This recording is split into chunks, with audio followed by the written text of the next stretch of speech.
Захир Бигиев. Зур гөнаһлар. Укый Илнур Закиров.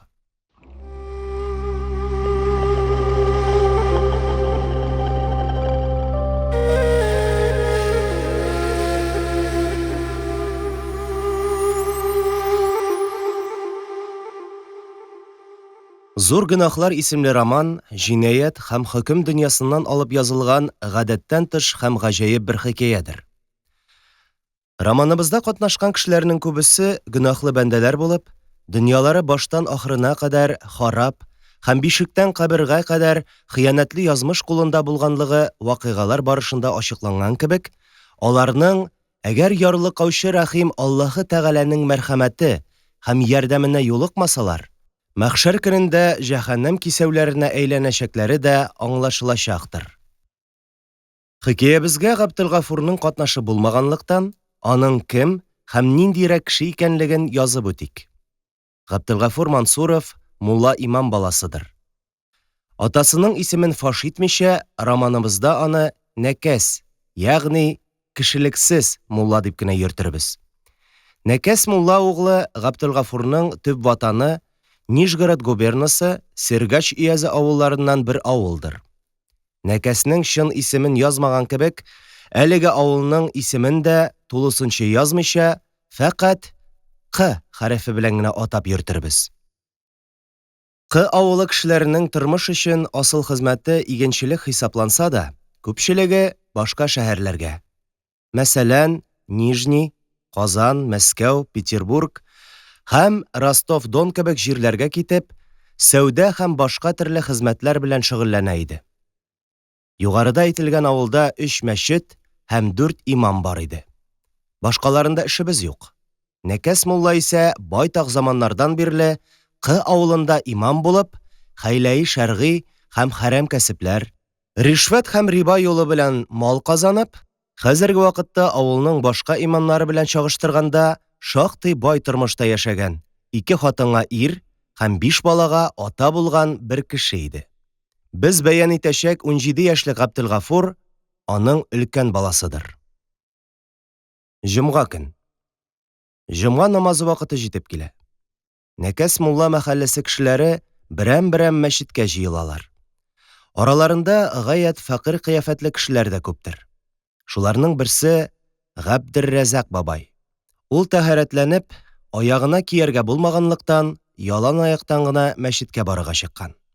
Әмма юл бик пычрак, баткак, шуңа күрә ул мәчет ишеге төбенә килеп җиткәч, кымган хезмәтен үтәгән бер савыт белән су китереп, иң элек аягындагы пычрак туфракны тазартып юды. Шуннан соң гына мәчеткә керде.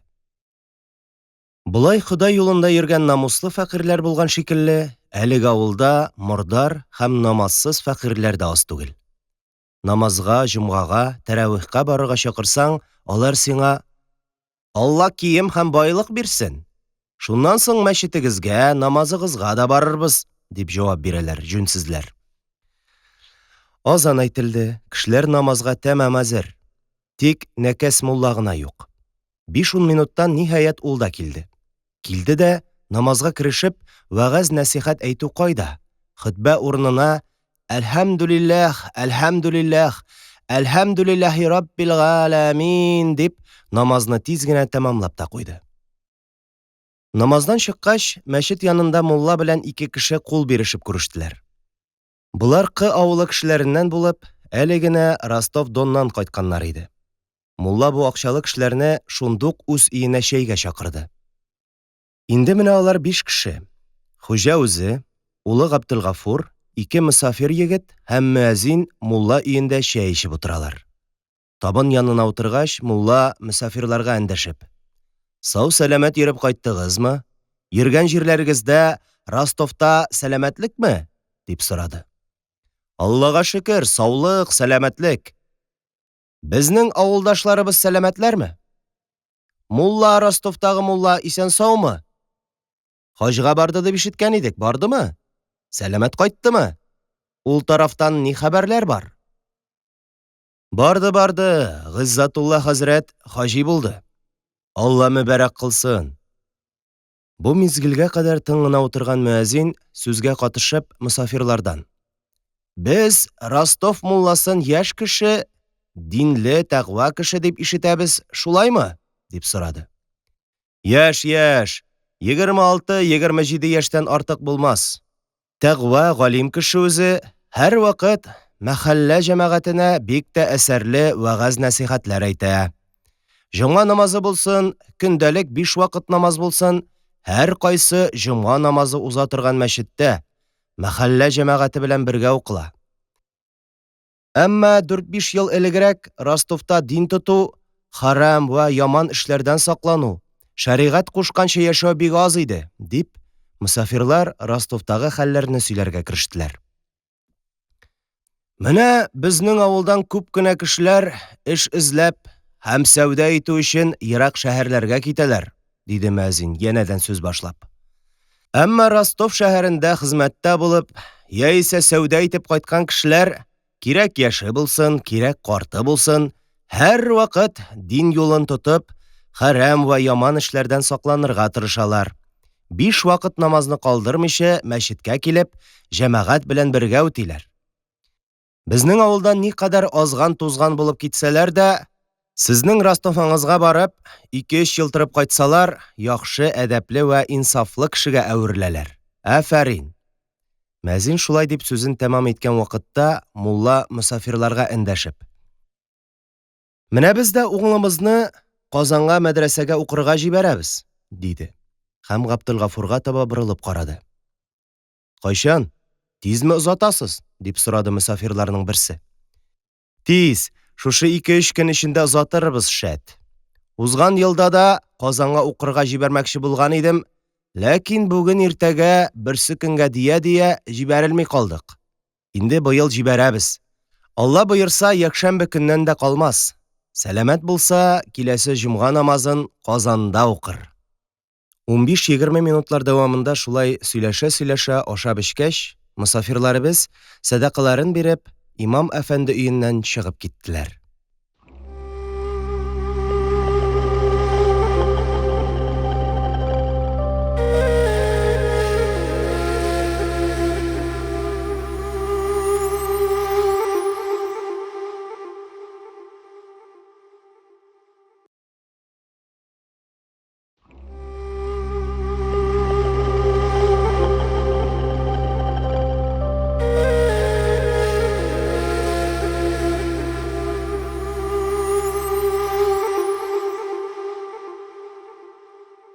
Якшәмбе көн җитте.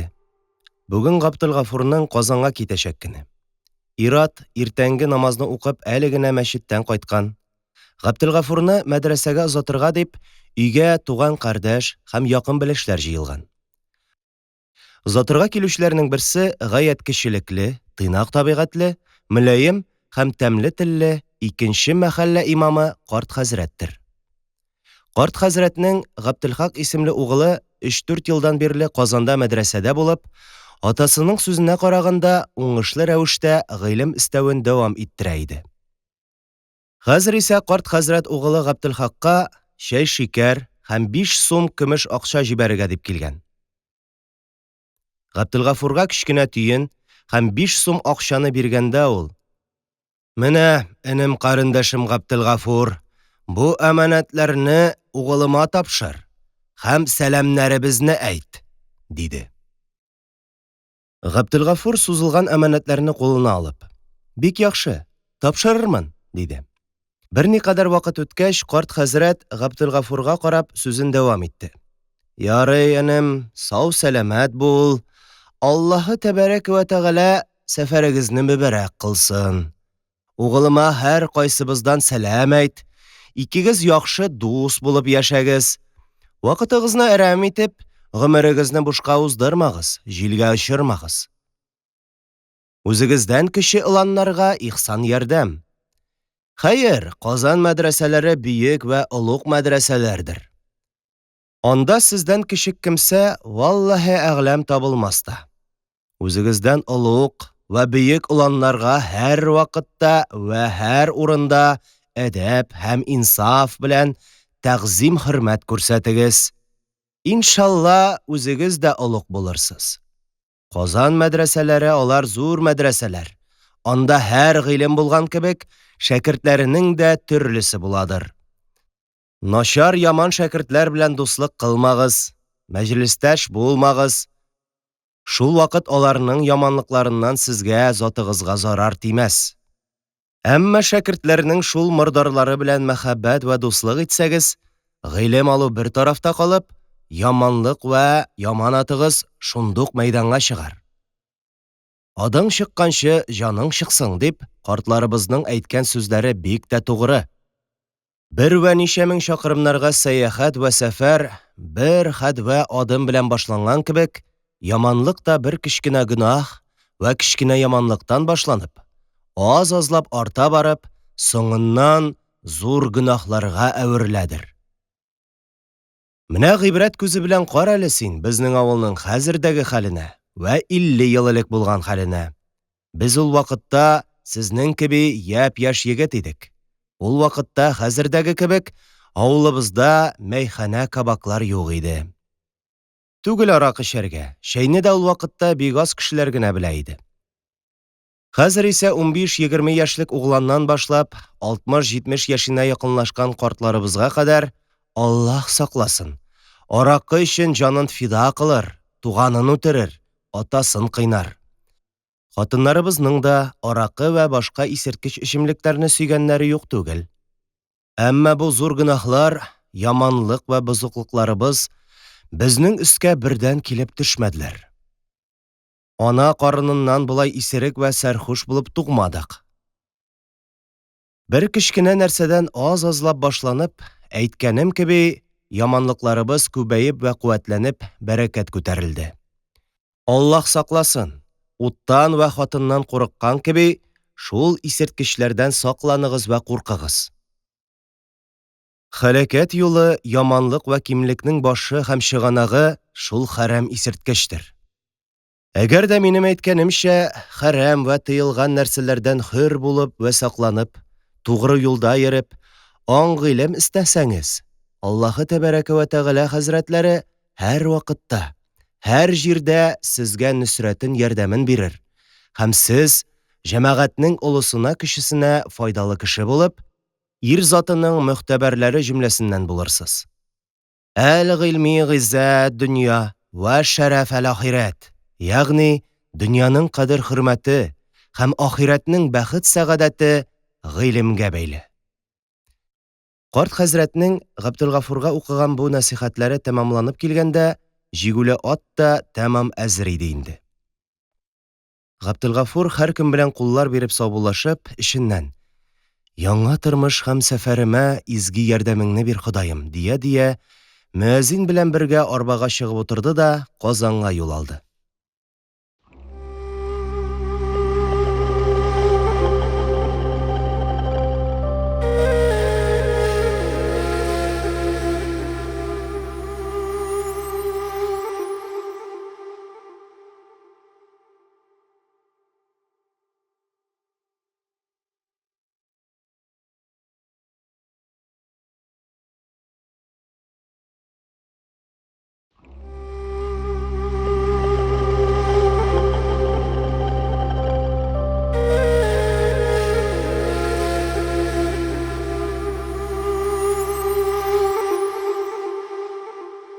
Хатыннар хакында әйтелә торган «Ла хайра фихинна вә ла бидда минхинна» дигән гарәп мәкаленә «Вә фи талиф роман» сүзләрен кушсаң, «Ла хайра фихинна вә фи талиф роман ла бидда минхинна».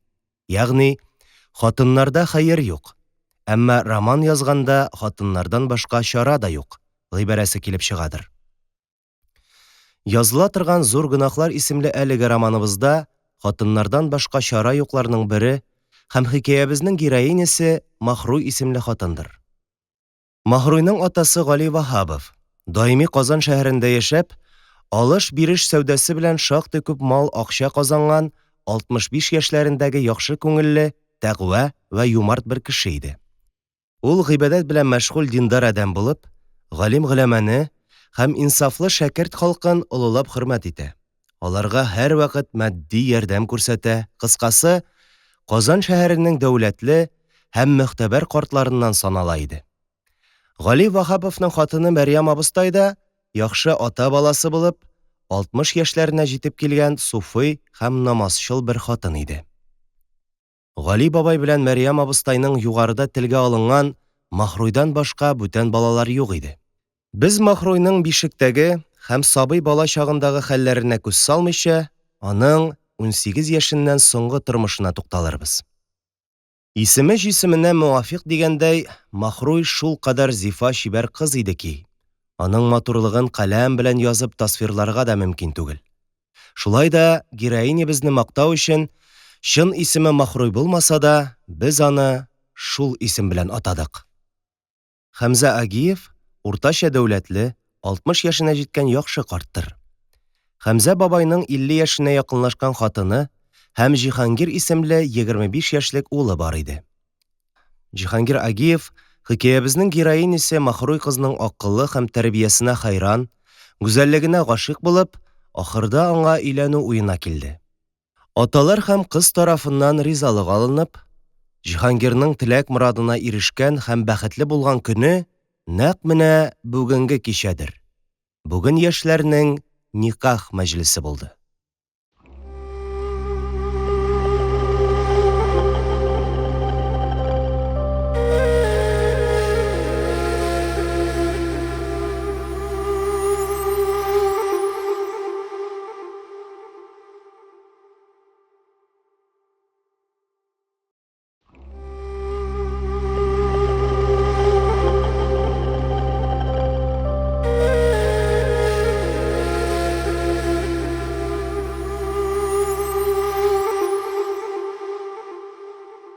Җиһангир белән Махруйның никах мәҗлесеннән соң бу көнгә кадәр 3 ай вакыт узды. Бүген сентябрьнең 11-е, кич сәгать 7. Хәмзә Агиев өендә кичкенә генә бер мәҗлес җыелган. Катнашучылар Кы авылыннан мөәзин Госман, Нәкәс мулланың улы Габделгафур, өй хуҗалары Хәмзә бай белән Җиһангир әфәнде һәм Казанлы Шәфигулла абзый. Габделгафур белән мөәзин Госман хәзрәтләре әле бүген генә Казанга килеп төшкәннәр иде. Юл әйберләрен мусафирханәдә калдырып, алар күрешер өчен шундук Хәмзә бай өенә юнәлделәр. Мөәзин Госман әфәнде кайчандыр Казанда укып, хәзерге өй хуҗасының улы Җиһангирга сабак өйрәткән. Аңа хәлфә хуҗа булган һәм шул вакытларда Хәмзә байдан күп кенә сый-хөрмәтләр, изгелекләр күргән кеше иде. Шул сәбәптән ул Казанга килгән сайын, хәтта Мәкәрҗә базарына барганда да, байның фатихасын һәм садакасын алмыйча гафил булып калмас өчен, аның янына керми китми иде. Менә хәзер дә Казан туфрагына аяк басу белән бер сәгатьтә тормыйча ул Габделгафурны ияртеп Хәмзә бай өенә килеп җиткән иде. Хәмзә бай исә түбәнчелекле, юмарт һәм кунакчыл кеше буларак, мусафирларны камил ихтирам белән олылап каршылады. Инде менә ашъяулык җәюле табын әйләнәсендә үзара сөйләшә-сөйләшә чәй эчеп утыралар. Хәмзә бай мөәзин әфәндегә таба карап, сорашуын дәвам итте. Бик яхшы иткәнсез, хәзрәт. Егетне мәдрәсәгә алып килеп, бик яхшы иткәнсез. Мулла баласы дип әйтәсез. Әткәсенең исеме ничек соң? Әйе, әткәсе безнең мәхәлләнең имамы Нәкәс хәзрәт, диде мөәзин. Кайсы мәдрәсәгә кертмәкче? Кайсы мәдрәсәдә укытмакчы буласыз? Сез, Хәмзә абзый, ничек мәслихәт кыласыз? Кайсы мәдрәсәгә керсә яхшы булыр икән? Әткәсе нәрсә әйтте?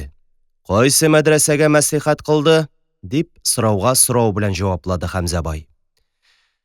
Хәер, әткәсе катгый өзеп бер сүз дә әйтмәде. Безнең авылның карт хәзрәт угылы Габделхак монда укый, сезгә дә килеп йөри бугай. Ул фәлән мәдрәсәдә, дип, мөәзин карт хәзрәтнең улы Габделхакның кайсы мәдрәсәдә укыганын һәм ул мәдрәсә мөдәррисенең исемен атап әйтте. Без дә менә бу егетне, Габделгафурны шул мәдрәсәгә куймакчы булабыз. Хәмзә бай берникадәр вакыт үз алдына уйланып торды.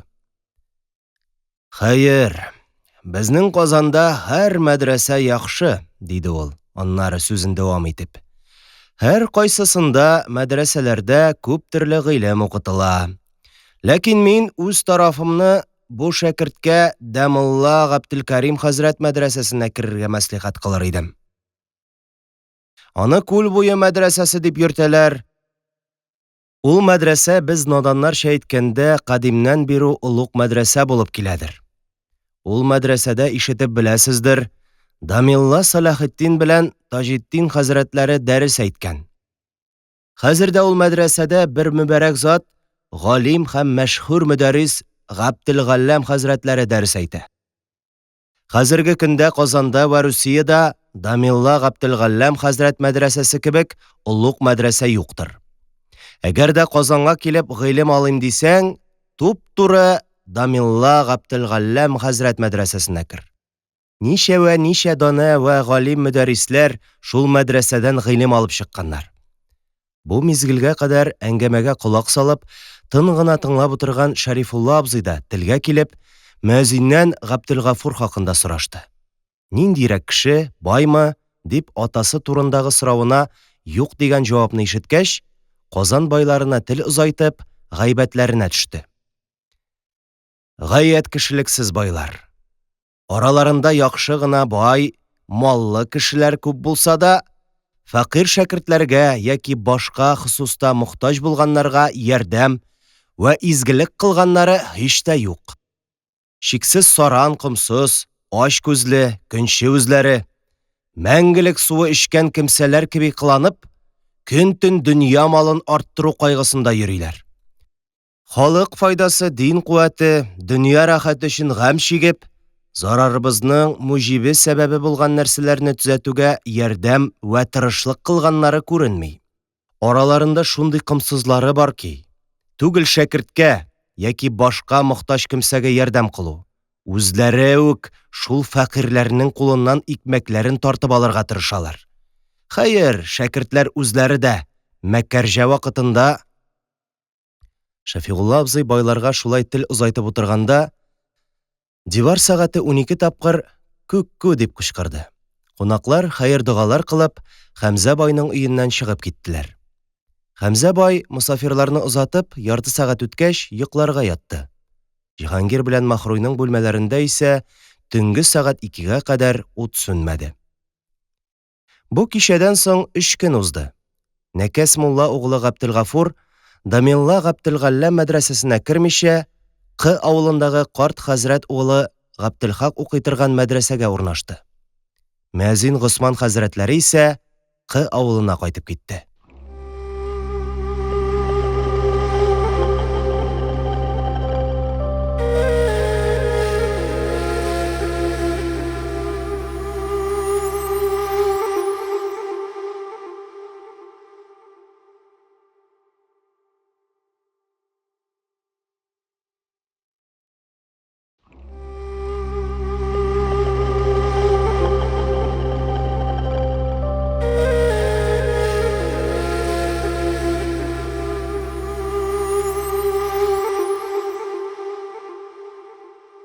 Яздыгыбыз вакыйгалардан бу көнгә кадәр 2 ел кичте.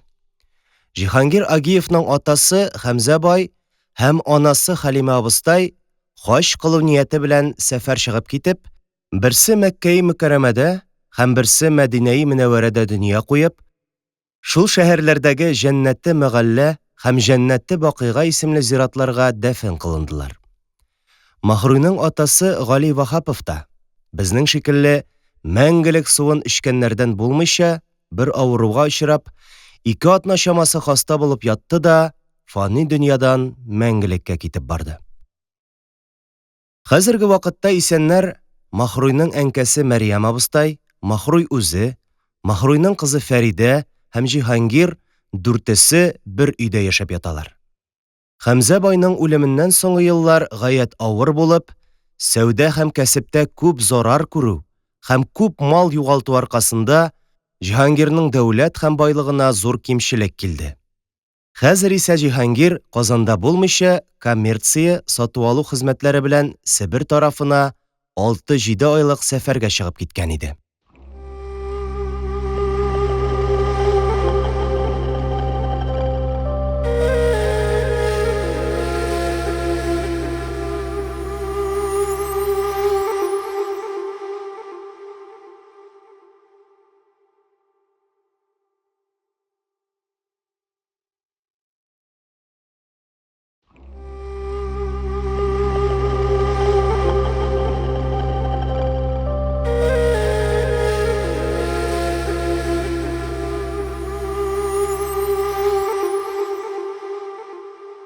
Ибраһим белән Яҡуб ике бер туган. Мәрхүм Ғабделмән байның балалары Галиевләрдер. Ибраһимы 35 яшендә, өйләнгән, ике бала атасы, олуг юрист, мәкерле һәм фетнәчел кеше. Яҡубы исә 27 яшьлек өйләнмәгән егет булып, азгын һәм тәүфиҡсез бер әдәмдер. Ике туган һәм школа учительләреннән Ахмерский исемле берәү Галиевләр өендә бергәләп чәй эчеп утыралар иде. Ибраһим Галиев кунак учитель Ахмерскийдан тормыш хәлләре һәм яңалыклар турында белешмәкче булып: «Ни хәлләр? Нинди хәбәрләр бар? Сәламәтлекме?» дип сорады. «Аллага шөкер әле. Сау һәм сәламәтбез. Прогресс һәм просвещениедән башка хәбәрләр юк». Галиевлар Ахмерскийның прогресс, просвещение сүзләрен бик өнәп бетермәделәр. «Без немецчә, французча әйтелгән сүзләрнең күбесен аңламыйбыз. Безгә тугры татарча сөйлә», диде Ибраһим әфәнде елмая төшеп. Яҡуб әфәнде исә чәй кәсәләренең берсен кунак алдына, икенчесен Ибраһим уңына куеп: «Җә, ашка да, чәйгә дә кәрәм бойырыгыз», дип ашарга эчәргә кыстый башлады. Учитель Ахмерский бераз тын гына утырганның соңында: «Хәбәр, хәзердәге хәбәрләр сезгә мәгълүм», дип имам муллаларның русча укый-яза белүенә мәҗбүр итүче яңа тәртип турында сөйләп, патша хәзрәтләренең шул турыдагы фәрманын укырга кереште. Оренбург духовное собраниесендә казыйлык хукукы алу өчен гимназиянең 4 классы программасына, яки өяз, я шәһәр мәктәпләре, я башлангыч мәктәп укытучылары хәзерләүче мәктәп программаларына кергән фәннәрдән имтихан тоту тиешле. Шәһәрләрдә ахун вә хатип вазифаларына дәгъва кылучы әдәмнәр русча укый-яза вә хисап белергә тиеш. Авыл мулласы имамы булу өчен дә русча сөйләшә вә укый белү мәҗбүридер. Бу тәртип 1891 елның башыннан гамәлгә кертелә башлаячак». Учитель Ахмерский падишах фәрманын укып тәмам итәр вакытта ишек ачылып, бүлмәгә Галиевләрнең приказчигы килеп керде. «Әссәламу алейкум», дип исәнләшкәннән соң ул Ибраһим әфәндегә мөрәҗәгать итеп, сәүдә хәлләреннән хисап бирергә кереште. «Алафузовка 1800 дәнә ат тиресе, 480 дәнә сыер тиресе бирдек», диде ул. «Һәм ат тиресе фәләнчә хактан, сыер тиресе фәләнчә хактан», дип тиреләрнең нинди бәһагә сатылганлыгын әйтте. Ибраһим Галиев тире сүзен ишеткәч, бөтен игътибарын приказчигына юнәлтеп, падишах фәрманын бөтенләй онытты. «Әйдә, конторга керик. Хәзер хисап-счетлар бирермен», диде ул приказчикка, һәм табын яныннан торып, конторы урнашкан күрше бүлмәгә таба атлады. Ибраһим Галиев китүгә, аның 6-7 яшьлек улы Мостафа бүлмәгә кереп, һәм Ахмерский белән Яҡуб утырган табын янына килеп, Яҡуб әфәндегә бер конверт хат сузды. Ул арада тире алып-сату хисапларын тәмамлап, Ибраһим әфәнде дә контор бүлмәсеннән чыкты һәм табын янындагы әүвәлге урынына килеп утырганда, улы Мостафаны күреп: «Нихәл, Милла Мостафа, мәдрәсәдән кайттыңмы? Сабакны яхшы белдеңме?» дип улына сораулар яудыра башлады. Аннары Ахмерскийга таба борылып: «Углым сабакны бик яхшы укый, бик милла булды», диде дә янәдән улына эндәште. «Җә, кил әле, менә абзаңа укып кара». Ахмерский да Мостафага карап елмаеп: «Җә, кил, нәрсә укыйсың? Китапларың кайда? Кил», диде. Мостафа Хафтияк белән Аллаһ дигел бәдәвам китапларын алып кереп, Ахмерский каршына килеп басты һәм әгузе бисмилласын да әйтмичә, Хафтияктән сабагын укырга кереште. «Бигрәк җегет икән угылың», диде Ахмерский, Мостафаны әтисенә мактап. Мостафа бу мактау сүзләре сөйләнгән арада бер юллык сабагын укып тәмам итте. Шуннан соң әтисе аңа: «Җә, китабыңны да укып кара», диде. Мостафа бәдәвам китабын кулына алып, әсәрнең баш өлешеннән 39-нчы юлыннан башлап укырга кереште. Имансызны дус тотма, аңа син яхшылык итмә, андыйын һәм яхшылык көтмә. Аллаһ дигел, бәдәвам. Шул рәвешчә сабакны укып һәм үзләштереп, мактау сүзләре дә ишеткәч, Мостафа сабак китапларын махсус урынга җыеп куеп, табын янына утырып чәй эчә башлады. Якуб әфәнде исә Мостафа китергән хатны укыгач, тиз генә җыенып өйдән чыгып китте.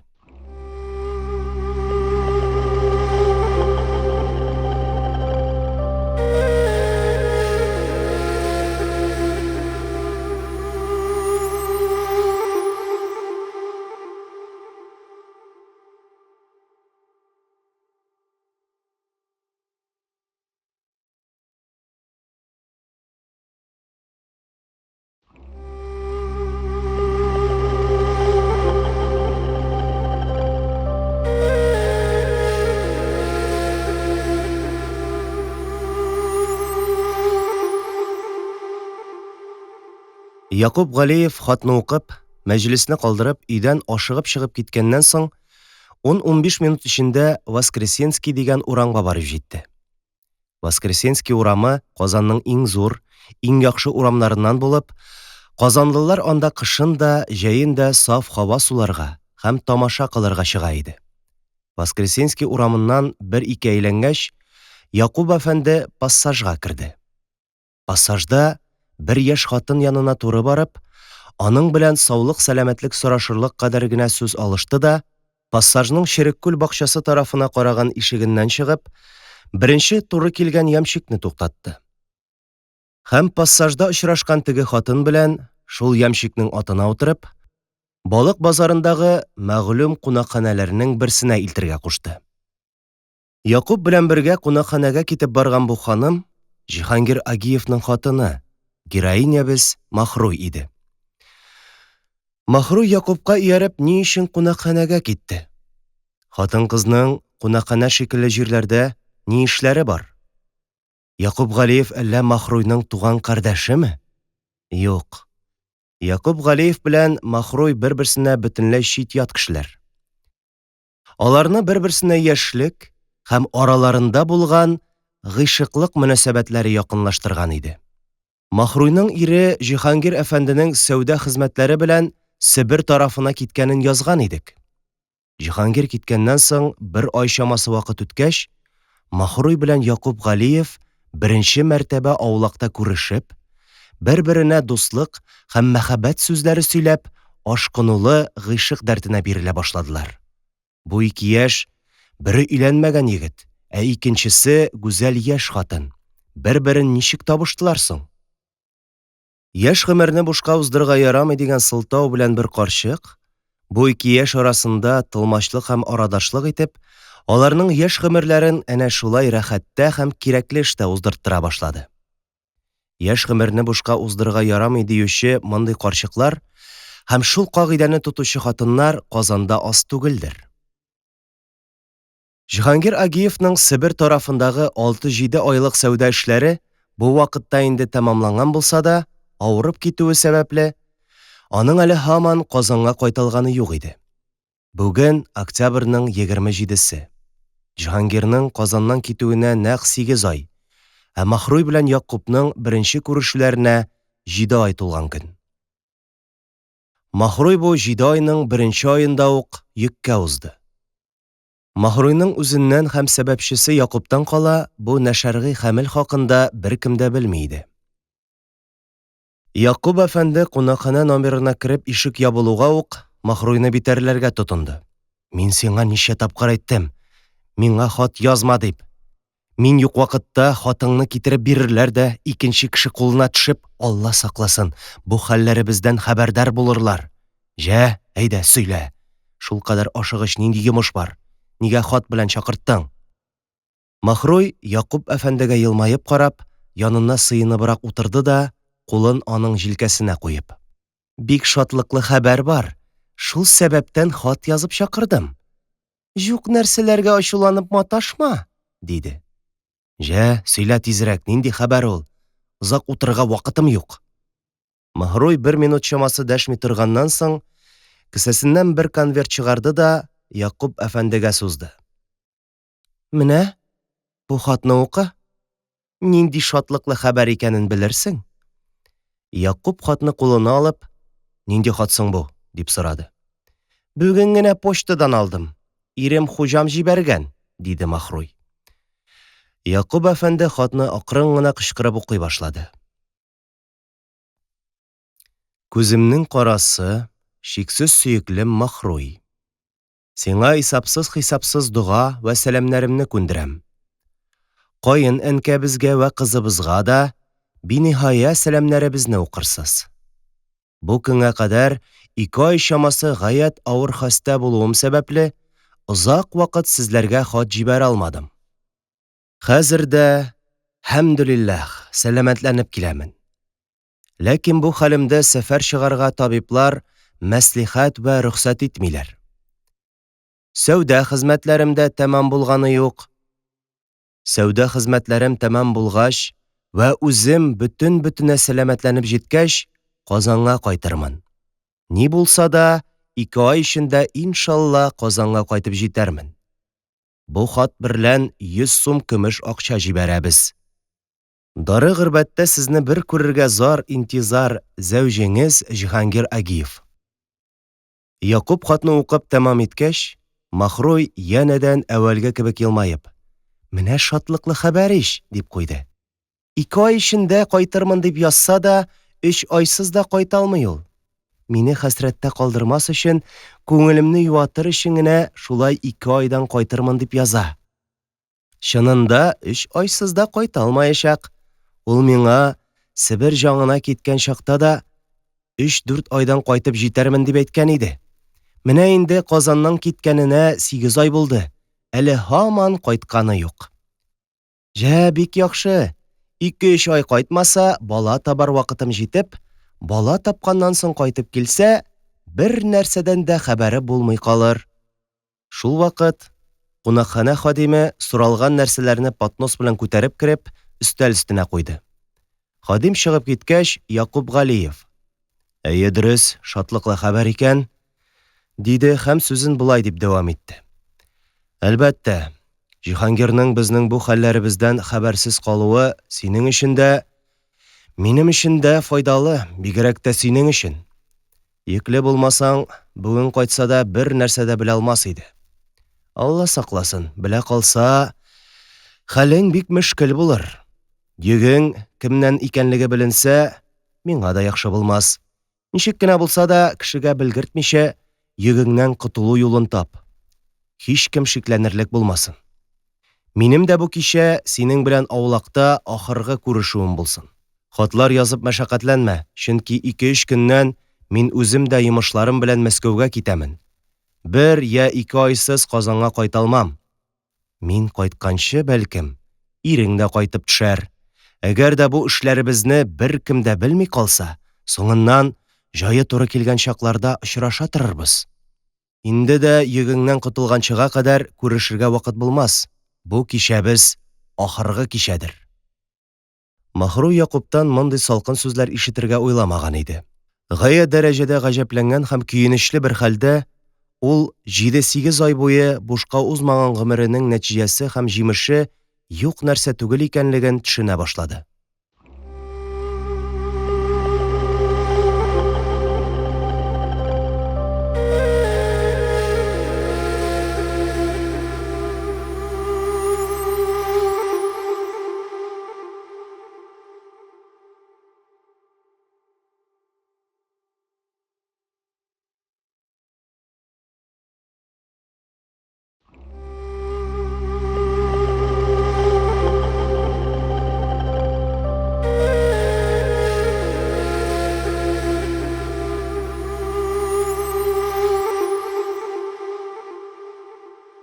Бала туар көннәр якынлашкач, Махруй үзенең әңгәсенә: "Мин 1-2 атнага авылга кунакка барып кайтам", дип, өй чыгымнары өчен 5-10 сум акча бирде дә, әнкәсен һәм кызын калдырып китеп барды.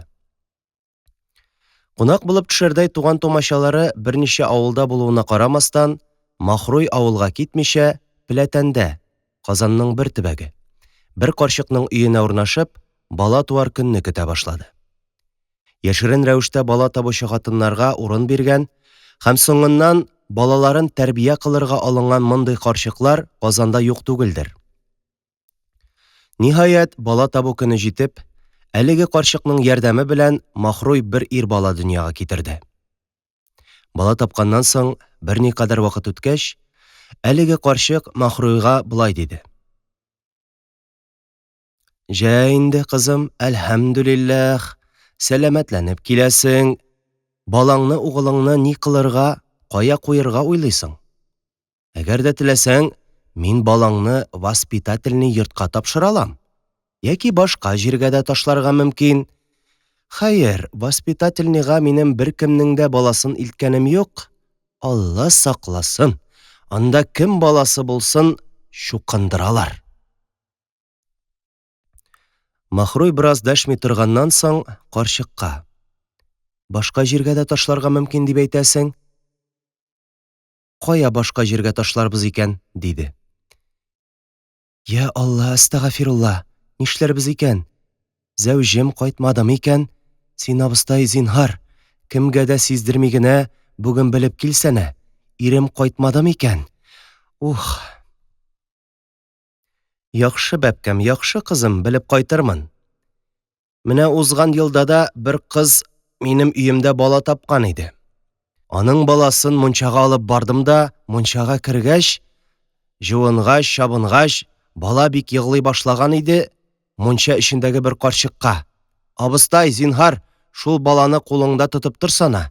Мин әнкәсен чакырып китерим әле», – дип, баланы карчыкта калдырып, тиз-тиз киемнәремне кидем дә мунчадан чыгып киттем. Әле дә бүгенгә кадәр баланың әнкәсен чакырып китерәм. Синең балаң белән дә шулай эшләрбез. Бу бик саваплы эш.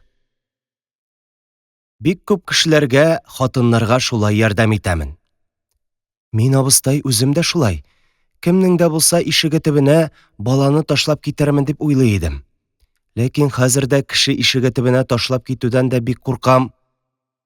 Яхшы, әгәр дә баланы кабул итеп, үз балалары шикелле итеп тәрбия кылсалар. Әмма кабул итмичә, әлеге син әйткән воспитательный йортка юлласалар, Алла сакласын, харап булыр. Гынахсы да бик зур иш. Менә, абыстай, мин баланы булай итәргә теләр идем», – дип, Махруй сүзендә дәвам итте. «Әгәр дә син кабул итсәң, мин баланы синең өеңдә калдырыр идем. Син яхшы гына тәрбия кылыр идең, мин үзем дә форсат булган вакытларда килеп карар идем. Ни дисәң дә, үз күз алдымда булыр иде. Алла сәламәтлек биреп, 2 я 3 яшенә кадәр синең өеңдә торса, аннан соң Хода ризалыгы өчен бер ятим баланы алган кебек, бу баламны мин үз өемә дә ала алыр идем.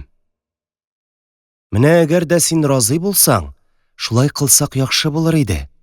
Ни әйтәсең, абыстай? Разый булырсыңмы?» «Шулай син әйткәнчә кыла алсак, кызым, бик яхшы булыр иде, кызым», – диде карчык һәм сүзен булай дип дәвам итте. «Мин бик разый буламын. Балаң минем өемдә калсын, үзем тәрбия кылырмын. Балаңны кайчан алу ягын үзең карарсың. Сәламәт булса, теләгән вакытта алырсың.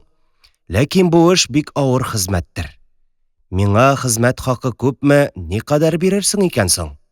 Менә өемә килеп бала таптың, берәү дә белмәде.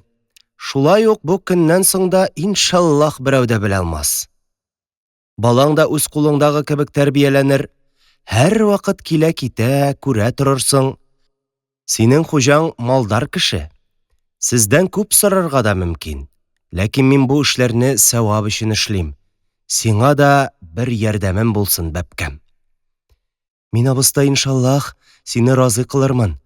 Ләкин хәзердә кулымда бер дә акчам юк. Актык 25 сумны да сиңа бирдем. Хәзергә һичбер кайдан акча алыр җирем юк. Хуҗам кайтканчы сабыр ит.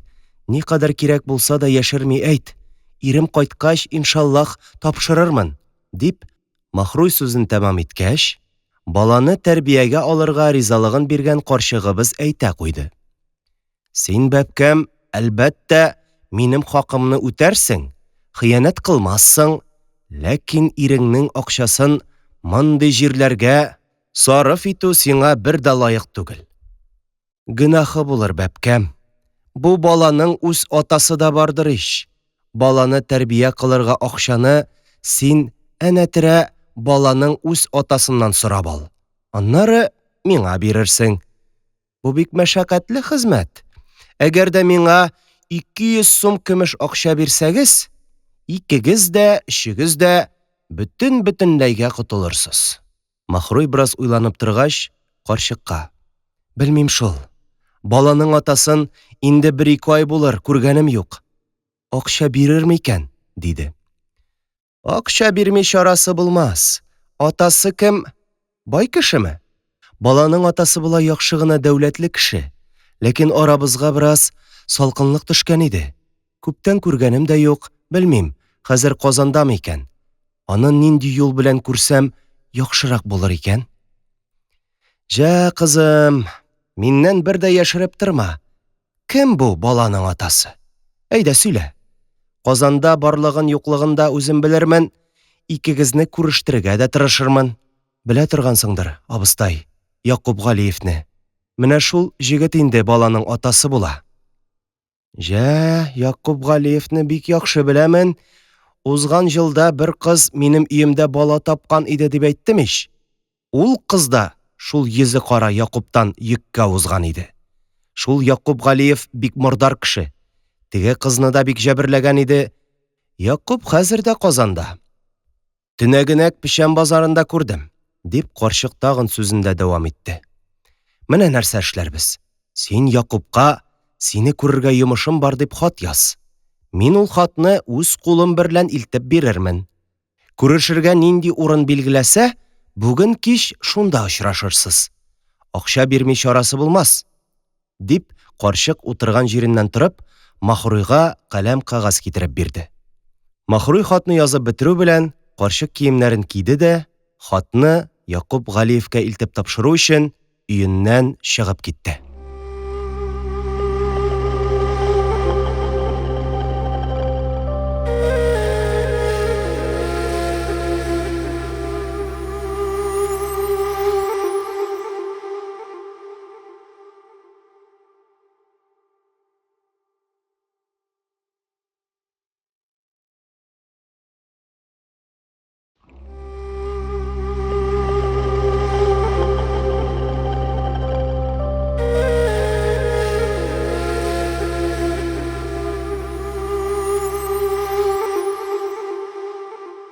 Әби-анай акушерка карчык Махруйның хатын Якуб Галиевка тапшырды.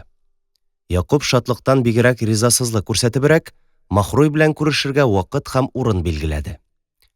Билгеләнгән кич һәм сәгать якынлашты. Караңгылык төшеп, гашыйкларга юл ачылу белән, Махруй очрашу урыны билгеләнгән җиргә ашыкты. Якуб Галиевның мәетен арбага салып, Ибрахим Галиевның өенә алып киткән вакытта, романыбызның героинясе кулга алынып, полициягә озатылган иде.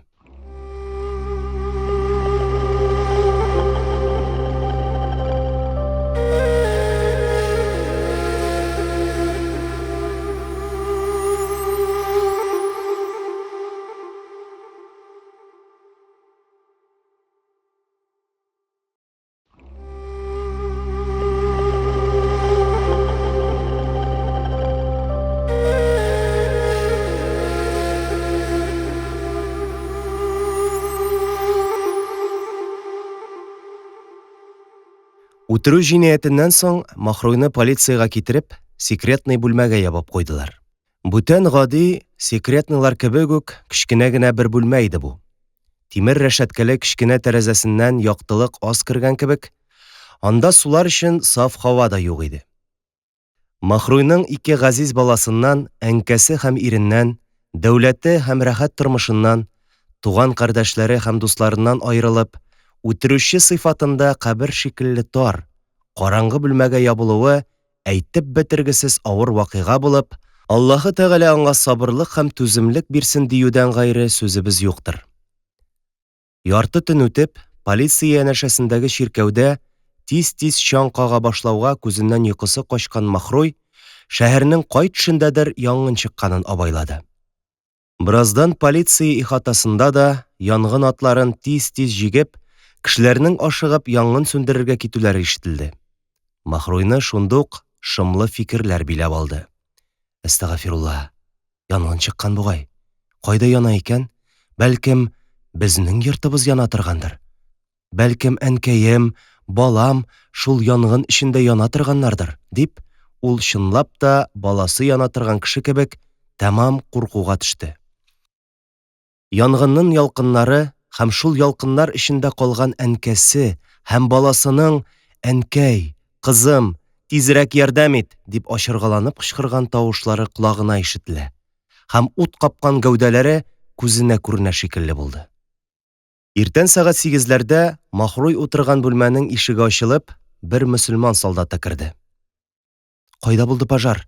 Нәрсә җанды?» дип сорады Махруй. «Пишән базарында китап кибетләре янган», диде солдат. «Бер карт кеше дә янып үлгән дип әйтәләр, хаҗга барган кеше имеш».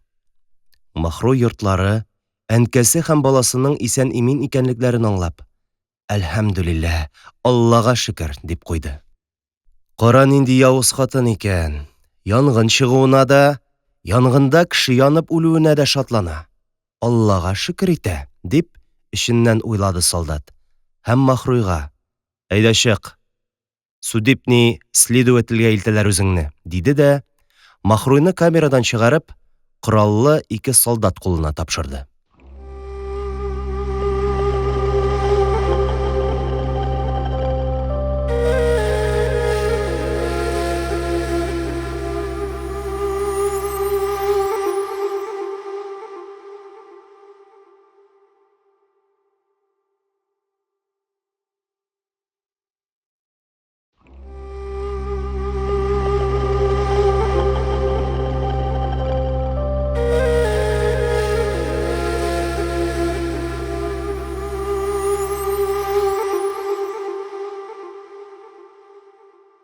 Суд тикшерүчесе Махруйга исеме, фамилиясы, шөгыле һәм дине турында сорау биргәч, Махруй үзенең мөслимә булуын һәм почетлы гражданин хатыны Махруй Агиева икәнлеген әйтте. Махруйның бу җавапларын язып куйгач, тикшерүче сорау алуын дәвам иттерде. «Җинаять эшләп, тәфтиш һәм хөкем алдында булганың бар идеме?» «Юк». «Яхшы. Менә без сине хәзер Якуб Галиев дигән кешене үтерүдә гаепләп, тикшереп ачыклау өчен тугры гадел хөкем каршына чакырып китердек. Мунча хуҗасы һәм мунча хезмәткәрләренең шаһидлек күрсәтмәләре синең Якуб Галиевны үтерүче икәнлегеңне исбат итә». Тикшерүче әлеге җинаять хакында Махруйдан илгәре мунча хуҗасы һәм хезмәткәрләреннән сорау алган иде инде. «Әгәр дә син бу җинаятыңны үзең дә икрар кылып, һичбер нәрсәне яшермичә, ничек һәм ни өчен Якуб Галиевны үтерүеңне безгә сөйләп бирсәң, җинаять һәм гаебең йомшаграк бәяләнеп, хөкем җәзасы да шул кадәр җиңелрәк булачактыр». Тикшерүче бер кадәр тынып торды, аннары сүзен булай дип бетерде. «Әйдәгез, сөйләгез. Галиевны ни өчен үтердегез?»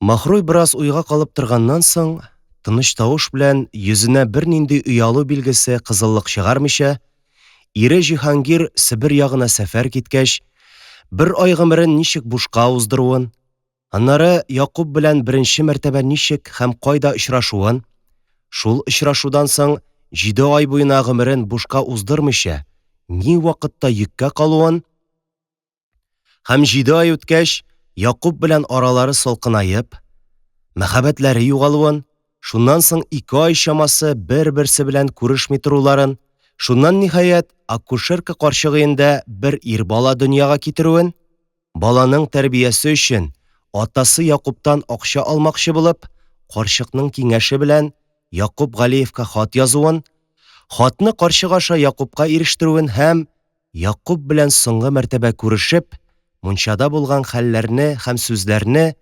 һәммәсен инәсеннән җебенә кадәр тикшерүчегә сөйләп бирде.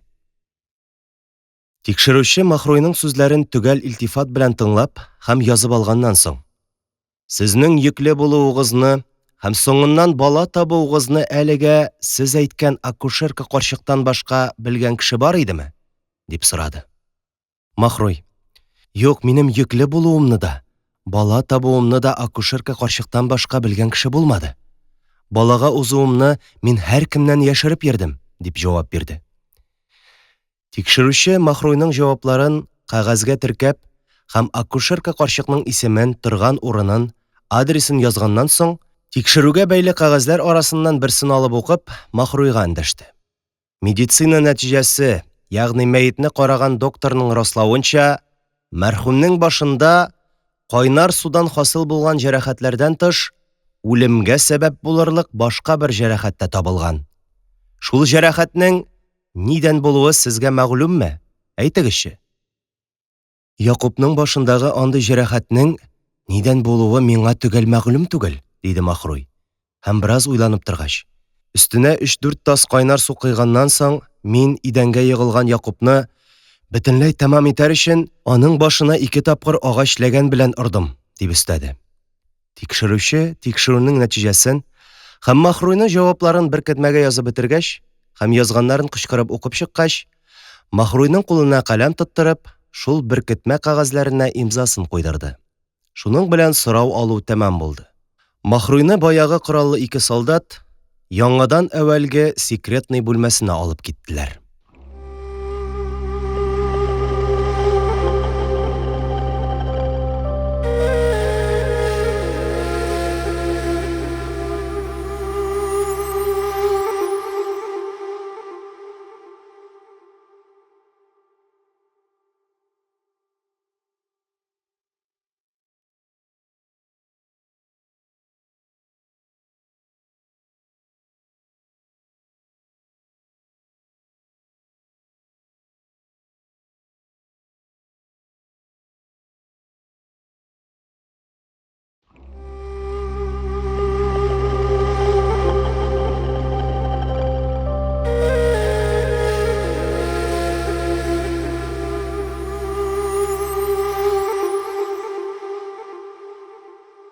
Якубның абыйсы Ибрахим Галиевның мәкерле һәм фетнәчел кеше икәнлеген язган идем. Энесе Якубның үтерелүен ишеткәч, ул бу җинаятьне кем һәм ни өчен эшләвен, Якубтан туган баланың бер карчык тәрбиясендә булуын һәм ул карчыкның торган җирен сорашып белеште дә, икенче көнне үк кояш баер алдыннан шул карчыкны эзләп китте. Ибрахим Галиев үзе эзләгән йорт янына килеп җитеп, капкадан чыгып килүче бер хатынга очрады да аңа: «Абыстай, фәлән карчык кайсы өйдә тора?» дип акушерка карчыкның исемен әйтте. «Ул карчык нигә кирәк, Ибрахим абзый?» диде хатын. Һәм бераздан: «Мин буламын ул карчык. Әйдә рәхим ит, Ибрахим абзый», дип олуг юристны өенә алып керде. Акушерка карчык шәһәр үзәгенә еш чыгып йөрмәүе сәбәбеннән үткән кичтә булган үтерешне дә, Махруйның кулга алынуын да белми иде. Шулай да ул бүген көне буе «Нишләп бу Махруй кайтмый? Нигә шул кадәр озаклады икән?» дип борчылып йөрде. Һәм икенде намазын укыгач та, мондый карчыкларның күбесе шәригатькә каршы эшләр кылып яшәсәләр дә, намазларын калдырмыйлар. Кулдан тәсбихне, авызларыннан «Аллаһумма салли, әстәгъфируллаһ, тәүбә я Раббины» төшермиләр. Акшам вакытында пишәм базарына Галиевләрнең кибетенә барып карыйм. Якубны күрсәм, Махруйны сорармын. Ни өчен өйгә кайтмый икән дигән ният белән өеннән чыкты да, менә Ибрахим Галиевкә юлыкты. «Мин, абыстай, сиңа зур йомыш белән килдем», диде Ибрахим әфәнде, карчыкның өенә кергәч. «Монда өйдә бүтән кеше юкмы?» Карчык Ибрахимның сүзләреннән шөбһәгә калып, курка-курка гына ишекне япты да: «Юк, Ибрахим абзый, бер кемсә юк. Әйдә сөйләгез, тыңлыйм, ни җомышыгыз бар?» дип Ибрахим әфәнде янәшәсенә урындыкка утырды. Ибрахим әфәнде бераз тын гына утыргач, карчыкка карап сүзгә кереште. «Менә, абыстай, йомышым үзегезгә дә мәгълүм.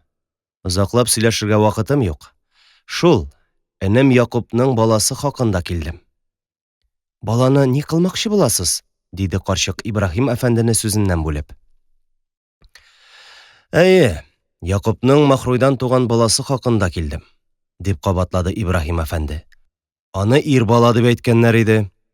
Ул баланы Махрой синең өеңдә тудырган икән.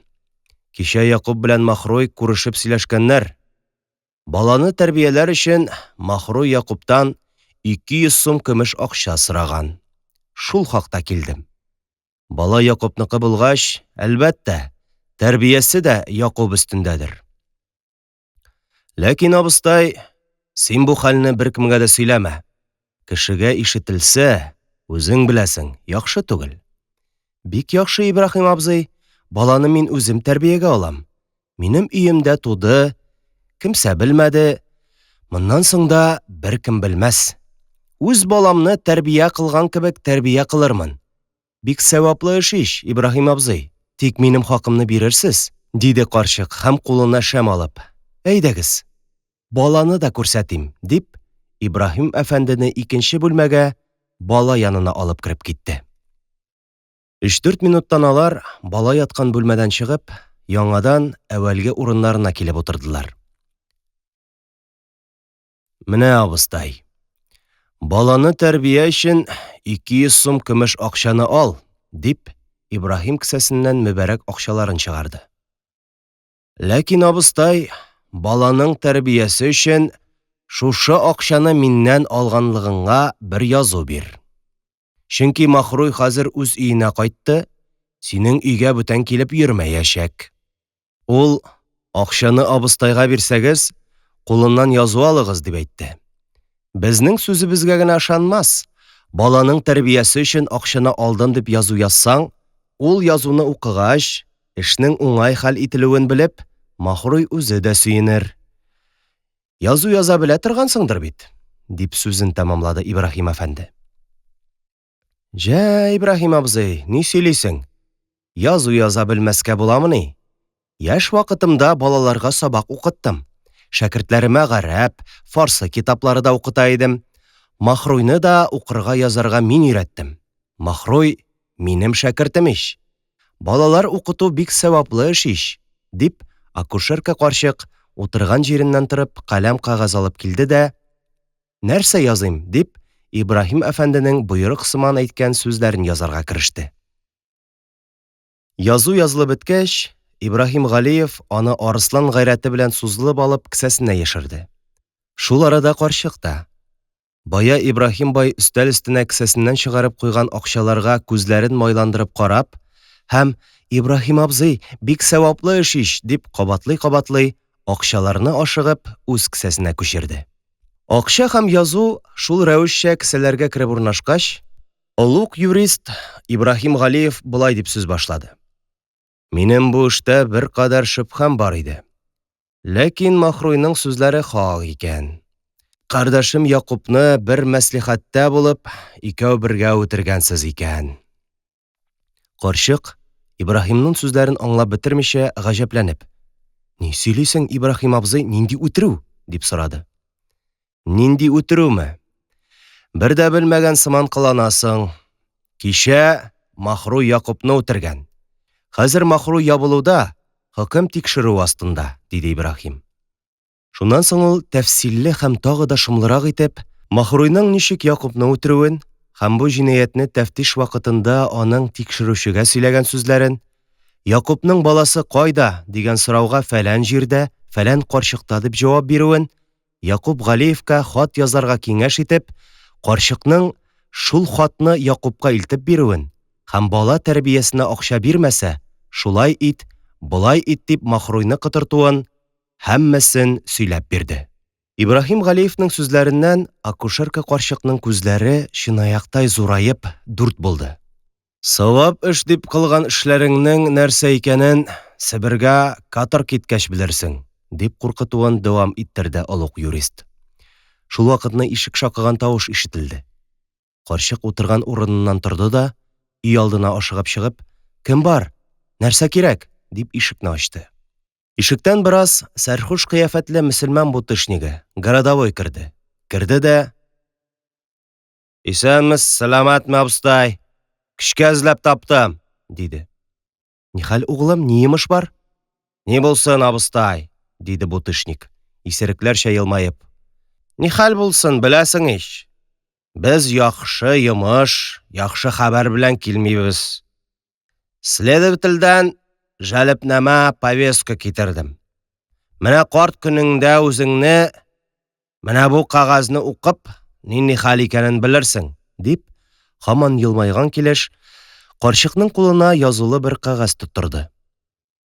Абыстай, бер 10 копейк акча бирсәң, ямщикка утырып кайтыр идем. Карчык бер кулы белән кагазны алып, икенче кулы белән кесәсеннән раст килгән акчаны чыгарып, солдатның учына төртте. Олуг юрист Ибрахим бу бутышникның нинди йомыш белән килгәнен белгән кебек, аның белән карчык арасындагы сөйләшүне дә ишетте.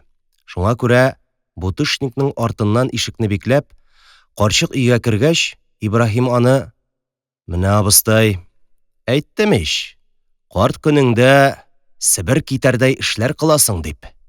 Бәлкем, минем сүзләремә ышанмаган булгансыңдыр. Инде менә үзең дә чын хәлне белдең", дип елмаеп каршылады. "Нәрсә генә булса да, мин бу эштә гаепле түгелмен. Син Якубны үтер", дип мин Махруйга һич әйткәнем юк.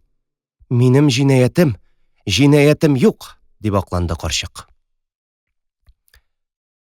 Кеше никадәр гаепле һәм зур җинаят кылган булса да, ул бер кайчанда: "Мин бу эштә гаепле, яки мин бу эшне кылдым" дип әйтми. Гаебең бармы, юкмы, ләкин синең хәлең яхшы булмас. Карчык бу сүзләрдән тәмам куркуга калып, күз яше белән еларга тотынды. "Мондый эшләрдә елауның бер нинди файдасы да, ярдәме дә юк", диде Ибрахим әфәнде. "Әгәр дә син сорауларга җавапларыңны алдан әзерләмичә, следователь каршына барсаң, ул сине һич кичектермичә шундук хәбесханәгә озатачак. Моның шулай буласы мәгълүм. Әгәр дә инде акыллы җаваплар әзерләп барсаң, гаепсез булып, бу эштән котылып калуың да мөмкин." "Җә, Ибрахим абзый, зинһар, карт көнемдә юк нәрсәләр белән хәвефләндермә. Ни кылыйм? Следовательгә ничек җавап бирергә мәслихәт кыласың? Әгәр дә мөмкин булса, зинһар, карт көнемдә бу нахак бәладән коткар. Әстәгъфирулла, Ходаем, үзең кичер", дип, карчык яңадан еларга башлады. "Дөньяда мөмкин булмаган нәрсә юк. Сивал ваҗиби вал мумтаниги. Һәр нәрсә мөмкин. Елама. Менә минем әйтәчәк сүзләремне тыңлап, минем мәслихәтемчә эшләсәң, котылырсың", дип, олуг юрист сүзен булай дәвам итте. "Синең бу фетнәдән котылу юлың шул. Следователь каршына баргач, ул синнән: Махруй синең өеңдә бала тудырдымы? Баланың кемнән булуын беләсеңме? Якубка хат язарга котырттымы?" дип сораса, син бу вакыйгадан һич хәбәрең булмаган кеше кебек. Махруйның йөккә узуын һәм кемнән йөккә узуын һич тә белмимен. Минем өемдә аның бала тудырганы юк. Якуб Галиевка хат язарга Махруйны котырту түгел, Якуб белән Махруйның араларында булган хәлләрне бөтенләй белмим, дип җавап бирсәң, һәм Махруйның әйткән сүзләрендә, кичергән хәлләрендә барсында инкар итсәң, Махруйның бар сөйләгәннәре низам закон каршында расланмыйча һәм кабул ителмичә, синең котылып калачагың шөбһәсез. Ләкин һәммәсен мин мәслихәт иткәнчә сөйлә. Махруй ни әйтсә дә, юк дип ялганга чыгар." "Бик яхшы, Алла разый булсын", диде карчык, олуг юристның сүзе белән килешкәндә итеп. Аннары: "Әгәр дә Махруй үз сүзләренең хаклыгын шушы миндә булган бала белән исбатласа, яки шушы баланы минем өемнән эзләп тапсалар, нишләрмен, ни әйтермен?" диде. "Менә, минем сүзләрем, мәслихәтем беткәне юк әле", диде Ибрахим Галиев, һәм мәслихәтнең төп максатын ачып салды. "Син ул баланы ничек булса да бу кичтә тәмам кыл. Зинадан туган баладан үз башым кыйммәтле һәм кирәклерәк.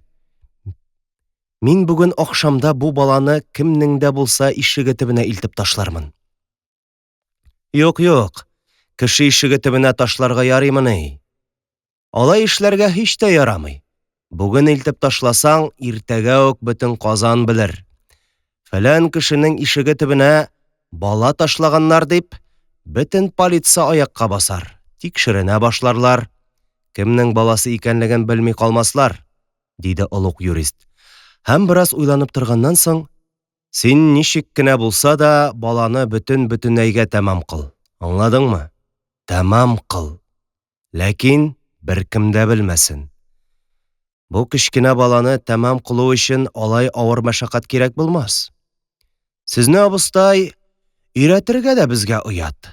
Сез үзегез дә бу эшләрне бездән яхшырак беләсез, дип сүзен бетерде. Карчык бу киңәш мәслихәтләргә риза булгач, Ибраһим Махруйның тикшерүче алдында әйткән җавапларын һәр кайсын кабат җентекләп сөйләп, кайсысын ничек ялганга чыгарырга кирәклеген аерым-аерым аңлатып бирде. Һәм чыннан да, фетнәчел Ибраһим әйткәнчә, әлеге мордар карчыкка баланы тәмам итү өчен авыр мәшәкать кирәк булмады. Галиев чыгып киткәннән соң 2 сәгать чамасы вакыт үтеп, кич тәмам караңгылангач, карчык сабый баланы алып өеннән чыкты да, туры Кабан күленә таба юнәлде. 2 дана кирпечне һәм баланы бер капчыкка салып, Кабан күлендә беренче туры килгән бәкегә капчыкны әкрен генә төшереп җибәрде. Шул рәвешчә баланы бөтенләйгә тәмам кылды.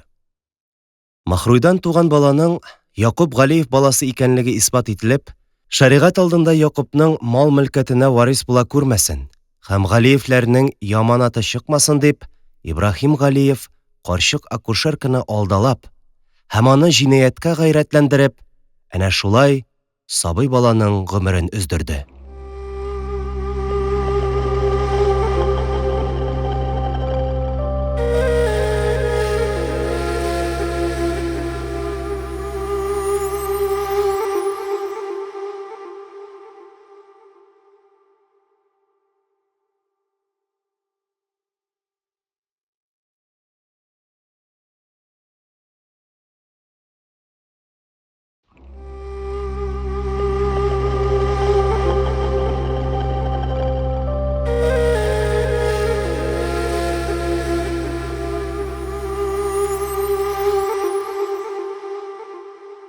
Акушерка карчык хөкем йортыннан җибәрелгән җәлепнәмә повестканы алып, чакырылган көн билгеләнгән сәгатькә суд тикшерүчесе каршына килгән шикелле, Махруй да бу вакытта секретныйдан тикшерүче мәхкәмәсенә китерелгән иде. Карчыкка гадәттәге сорауларны биреп, нинди мәсьәлә буенча хөкем йортына чакырылганлыгын әйткәннән соң, тикшерүче: "Бала хәзер синең өйдәме? Баланың Якубтан булганын төгәл беләсеңме? Махруйны Якуб Галиевка хат язарга күндереп, хатны Якуб Галиевка син илтеп бирдеңме? Кыскасы, бу эш хакында нәрсә беләсең, берсен дә яшермичә сөйләп бир", диде. Тикшерүченең бу сорауларына җавап бирергә дип карчык авызын ачкан гына иде, Махруй күз яшенә чыланган йөз, ялварулы тавыш белән карчыкка эндәшеп: "Алла хакына, ярдәм кыл. Кара, нинди хәлгә төштем. Ярдәм кыл, коткар мине. Синнән башка беркем дә минем хәлемнән хәбәрдар түгел.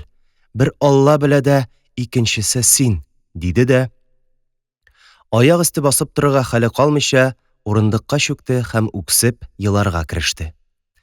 Мордар карчык бу вакыйгадан бер дә хәбәре юк сыман гаҗәпләнгән булып: "Я Алла, астагфирулла", дип чәчрәп чыкты. "Мин бу эшләрне һич тә белмимен. Минем өемдә беркем дә бала тудырганы юк.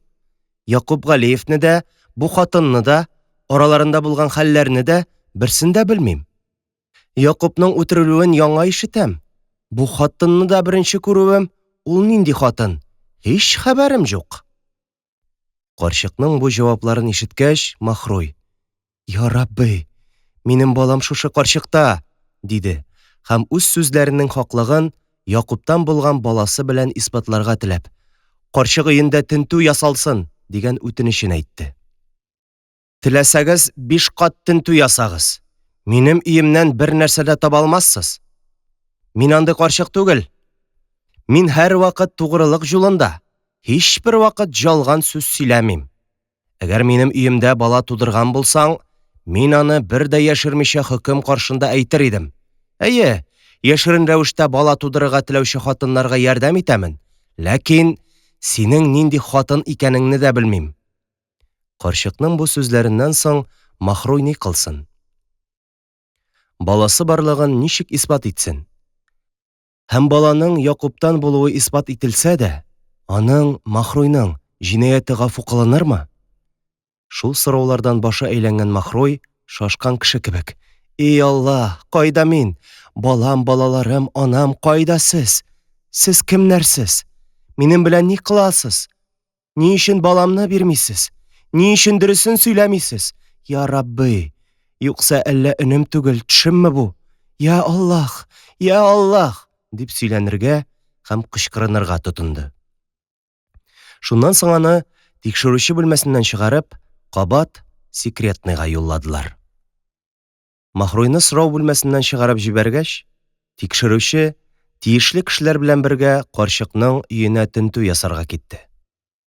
Карчыкның үзе әйткәненчә, бер тапкыр түгел, 5 тапкыр эзләсәләр дә, сезләргә мәгълүм ки, баланы карчык өеннән таба алмаячаклар иде.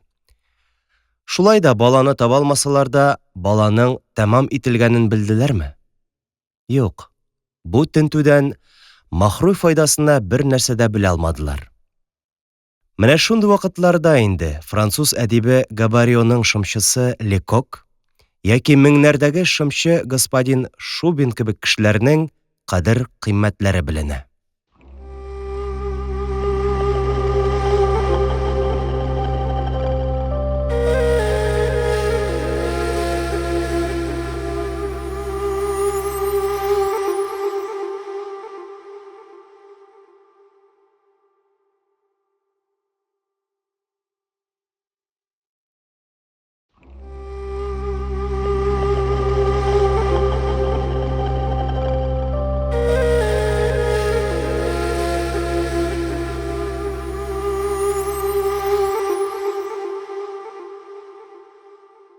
Героинебез Махруйның ире Җиһангир Агиевның сәүдә эшләре белән Себер тарафларына китеп, анда авырып калганын язган идек. Авырудан сәламәтләнеп җиткәч, Җиһангир Казанга кайту нияте белән юлга чыкса да, Казанга туры кайтмыйча, сәүдә эшләрен тәмамлау өчен Мәскәүгә киткән иде. Мәскәүдә 2-3 көн торганнан соң, ул тимер юл белән Нижний Новгородка юнәлде. Нияте шуннан ямщик атлары белән Казанга юл тоту иде. Инде атларны әзерләргә кушылган, атлар килеп җитү белән ул сәфәр чыгачак. Атларны көткән арада Җиһангир Агиев тамак ялгау өчен якындагы бер чәйханәгә керде дә, кирәкле нәрсәләрне соратып алып, ашарга-эчәргә утырды. Нижний шәһәрендә шактый күп мөселманнар яшәгәнлектән, бу чәйханәдә дә аларның берничәсе бар иде. Казанда бер хатын үзенең ирен, икенче бер хатын белән мәхәббәт һәм әшнәлек иткәне өчен мончада үтергән дигән хәбәрне Җиһангир Мәскәүдә чакта ук ишеткән иде. Менә бу чәйханәдә дә Җиһангир шул ук хәбәрне ишетте. Ләкин бу юлы хәбәр тәфсиллерәк һәм чынга охшаганрак иде. Җиһангир утырган өстәлдән бер өстәл аша гына утырган мөселманнарның авызыннан үз фамилиясын, Агиевны ишеткәч, ул тирән бер гаҗәпләнү белән алар тарафына колак салып, үзара сөйләшкәннәрен тыңлый башлады. Мөселманнарның берсе Казаннан килгән кеше иде булса кирәк. Ул нәкъ менә әлеге үтереш турында сөйли иде. «Кемне үтергән соң ул хатын?» дип сорады аңардан, утырдашларыннан берсе. «Галиевләрнең берсен үтергән, ләкин кайсысын тәгаен белмим. Алар абыйлы-энеле 2 туган. Хәер, бу хакта да ишетеп кенә беләм. Берсе Якуб исемле, икенчесе Ибраһим. Бәлкем, башка Галиевләр дә бардыр, ләкин тәгаен белмим». «Кем? Нинди хатын үтергән?» «Юк, анысын да тәгаен белмим. Казаннан китәр сәгатьтә генә ишеттем. Ләкин үзен бик чибәр, гүзәл хатын дип әйттеләр. Яшь кенә хатын ди. Беләсең Казан сәүдәгәрләрен, акчага бик хирыс адәмнәр. Әлеге хатынның да ире сәүдә һәм акча дәрте белән яшь хатынын калдырып Себер тарафына киткән булган. Хатын исә яшь гомерен бушка уздырырга теләмичә, бер җегет белән мәхәббәт куертып җибәргән. Ахырда ул җегетнең башына да җиткән. Бик гаҗәеп хәлләр бар икән ул Казаныгызда, дип гаҗәпләнеп, нәтиҗә ясадылар теге мөселманнар. Әмма әлеге мөселманнардан бигрәк бу хәбәр Җиһангир әфәндегә гаҗәбрәк һәм куркынычрак булып күренде. Агиев дигән сүз, хатынның чибәр булуы, иренең Себер тарафына китүе, булар һәммәсе Җиһангирның үз хәленә охшап, аңарда хәвефле уй-фикерләр тудырды.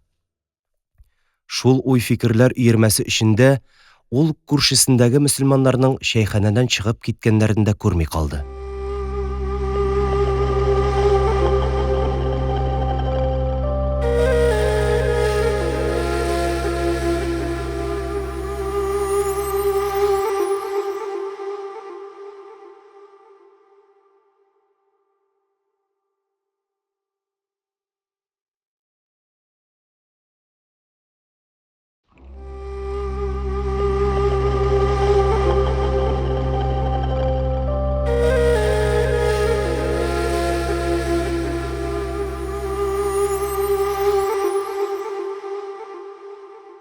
Бу хәбәрнең хакыйкатен белә алмыйча, Җиһангир юлга чыгып, кирәк кадәр вакыт үткәннән соң Казанга кайтып җитте. Ишеткән хәбәрләрнең һәр кайсы хата булыр дигән өмет белән үз-үзен юатырга тырышып, ул ашыга-ашыга өйгә керде дә, үзен каршы алган кайнанасы белән «Сауманкәй» дип кулын үбеп күрешкәннән соң, «Кызым, хатыным Махруй кайда? Өйдәме? Сәламәтләрме?» дип сорады. «Белмим, анда», диде әни кеше, башы белән өй эченә таба ишарәләп. Алар шулай башка сүз сөйләшмичә бергәләп өйнең бүтән бүлмәләренә керделәр. Җиһангир әфәнде иң беренче булып хатыны Махруй бүлмәсенең ишеген ачты. Буш, хатыны юк. Икенче бүлмәгә кергәч, кызы Фәридәне күрде. Кечкенә бала үз әткәсен танып, шатланып, каршысына йөгереп килде. «Әткәй, әткәй!» дип, куллары белән муеныннан кочаклап, йөзен һәм башын үбәргә тотынды. «Анаң кайда?» дип сорады Җиһангир. Бала әнисен искә төшерүгә балаларча түгел, ә олыларча тыелгысыз бер үксү белән елый башлады. «Ни булды, кызым? Нигә елыйсың?» «Әнкәбез юк. Кайда соң әнкәгез?» «Белмибез», диде кечкенә бала. Ул тирән кайгы кичергән хәлдә һаман үксеп елавында дәвам итә иде. Кызы авызыннан бу җавапны ишеткәч, Җиһангирның куллары салынып, күз алды караңгыланып китте. «Я Рабби, юлда ишеткән хәбәр хакмы икән әллә?» дип уйлады ул һәм кайнанасыннан. «Әнкәй, ни булды? Махруй кайда?» дип сорады. Махруйның әнкәсе бу сорауга җавап бирмичә, сабый балалардан да катырак тавыш белән кычкырып елый башлады. Фәридә исә, әпкәсенең елаганын күреп, әвәлгедән дә артыграк яшьләр түгеп, әткәсенең кочагына сарылды. Җиһангир әфәнде үзе дә бу рәсемгә күренешкә түземлеге калмыйча, күзләреннән ихтыярсыз аккан яшьләрен тыя алмады. Өйдәге 3 кешенең өчесе дә яшь урынына кан куялар иде. Шул рәвешчә 4-5 минут үткәннән соң Җиһангир әфәнде каенәнкәсеннән: «Кая китте Махруй?» дип кабат сорады. «Ник җавап бирмисең?» «Ни дип җавап бирергә дә белмим. Юк Махруй». «Кая китте? Күптәнме юк?» «Күптән. 1 ай чамасы булды». «Кая китте? Киткән вакытта әйткәндер бит, фәлән җиргә барам дип». «Киткән вакытта әйтте, авылга кунак булып барам дип, тик авылга бардымы, юкмы, анысын белмим». Өйдән китеп, 3 атналап вакыт үткәч, полициядән бер солдат килеп, «Кызыгыз бездә, югалыр дип курыкмагыз» диде. Үзем дә 3нче көнне полициягә барган идем, монда дип әйттеләр, әмма үзен күрә алмадым. «Аны ни сәбәптән яптыгыз?» дип сораган идем, җавап бирмәделәр. Башка нәрсә белмим, ул хакта бер нәрсә дә әйтмәделәр. Кайнанасының бу сүзләре Махруйның Якуб өстенә куйган кайнар суыннан да эссерәк булып тоелды Җиһангир әфәндегә. Күп нәрсә аңлады ул бу сүзләрдән. Хак икән теге хәбәрләр, шулай, ишеткәнчә булган икән ул эшләр, дигән нәтиҗәгә килеп, Җиһангир Агиев беркемгә дә бер сүз әйтмичә өеннән чыгып китте.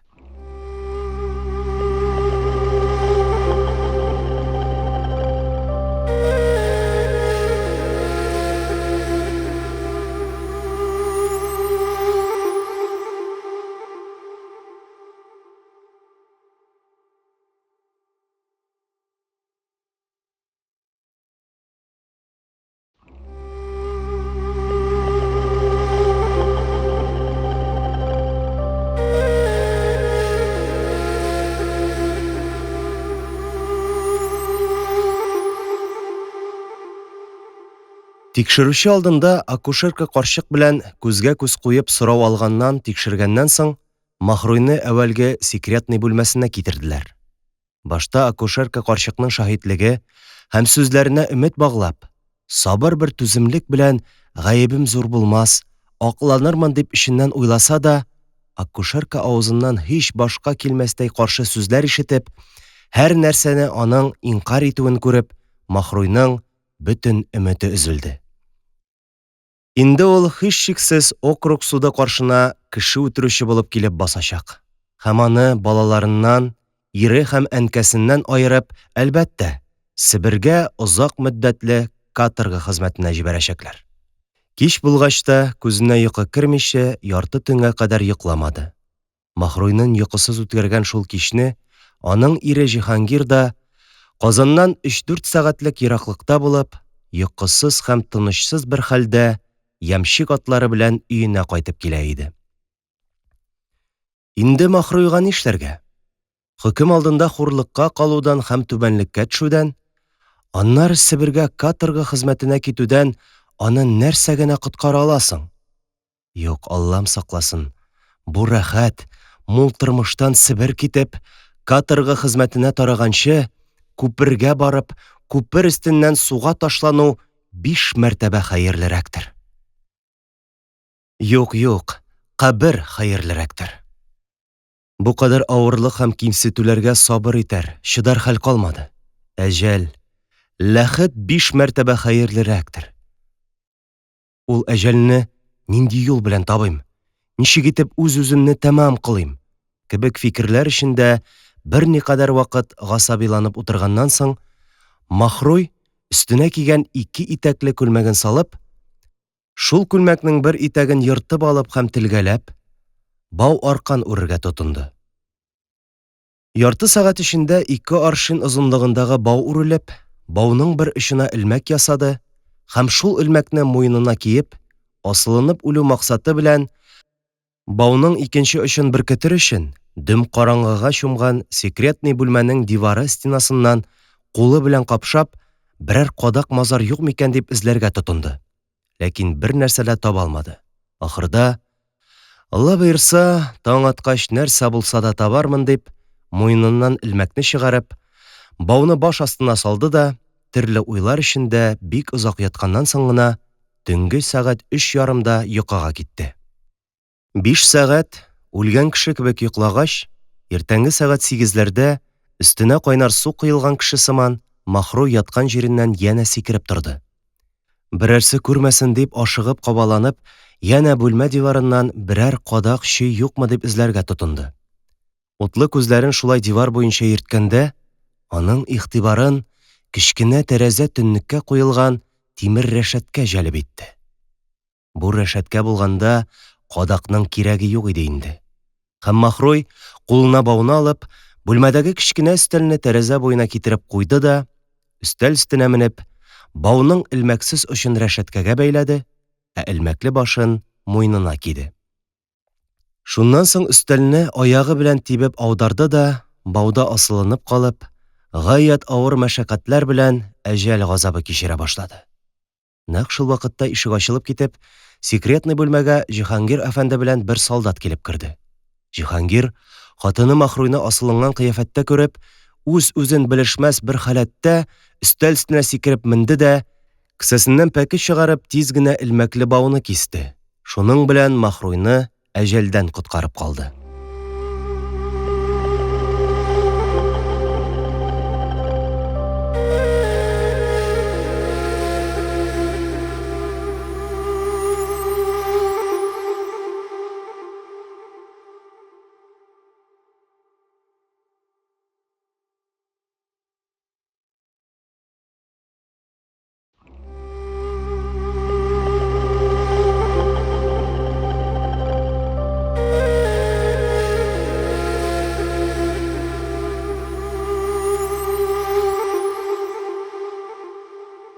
Җиһангир әфәнде Махруй ябылган бүлмәгә тикшерүченең рөхсәте белән килгән иде. Тикшерүче Җиһангирга Махруй белән күрешергә рөхсәт бирү өстенә, тагын Махруйның җинаятьче үтерүче булуын, шаһитларның күрсәтүләрен, Махруйның әйткән сүзләрен һәм акушерка карчык белән күзгә-күз куеп сорау алу тәфтиш ясалуын, кыскасы, Махруй эшен тәфсилле рәвештә сөйләп биргәнгә, Җиһангир үзенең хатынын үлем элмәгеннән коткарып калганнан соң, аңардан бер нәрсәне дә сорашып белешеп тормады. Табиб килеп, кирәкле дәваларны биргәч, секретныйдан китеп барды. Инде аңа нишләргә? Махруйны хөкемнән коткару өчен көченнән килгән кадәр гайрәт тырышлык күрсәтеп, берәр төрле ярдәм чарасына керешергәме? Әллә иренә хыянәте өчен эзләгәнен үзе тапты дип, мөмкин булган ярдәмне дә күрсәтмәскәме? Юк, диде ул.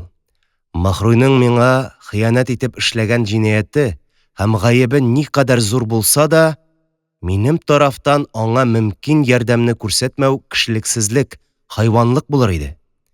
Минем никахлы хатыным буларак, аның миннән ярдәм һәм булышлык көтәргә хакы бар.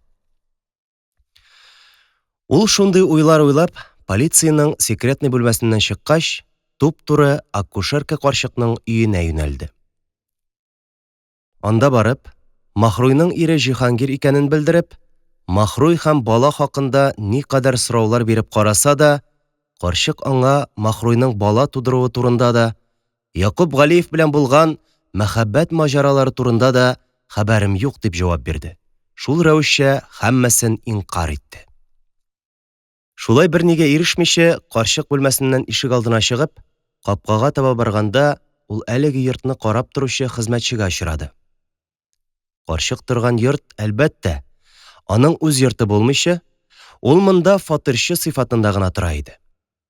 Карчыкныкыннан башка монда тагын 2-3 квартир бар иде. Йорт хуҗасы үзе исә икенче бер җирдә янә бер йорты булып, шунда яши. Ә бу йортны карап торуны әлеге Җиһангирга очраган хезмәтчегә тапшырган иде. «Кара әле, иптәш», – дип эндәште Җиһангир хезмәтчегә. «Син күптәнме бу йортта торасың?» «Күптән. Хуҗам бу йортны сатып алганнан бирле шушында торам. 3-4 ел булды инде», – диде хезмәтче. Аннары: «Ни өчен аны сорыйсың?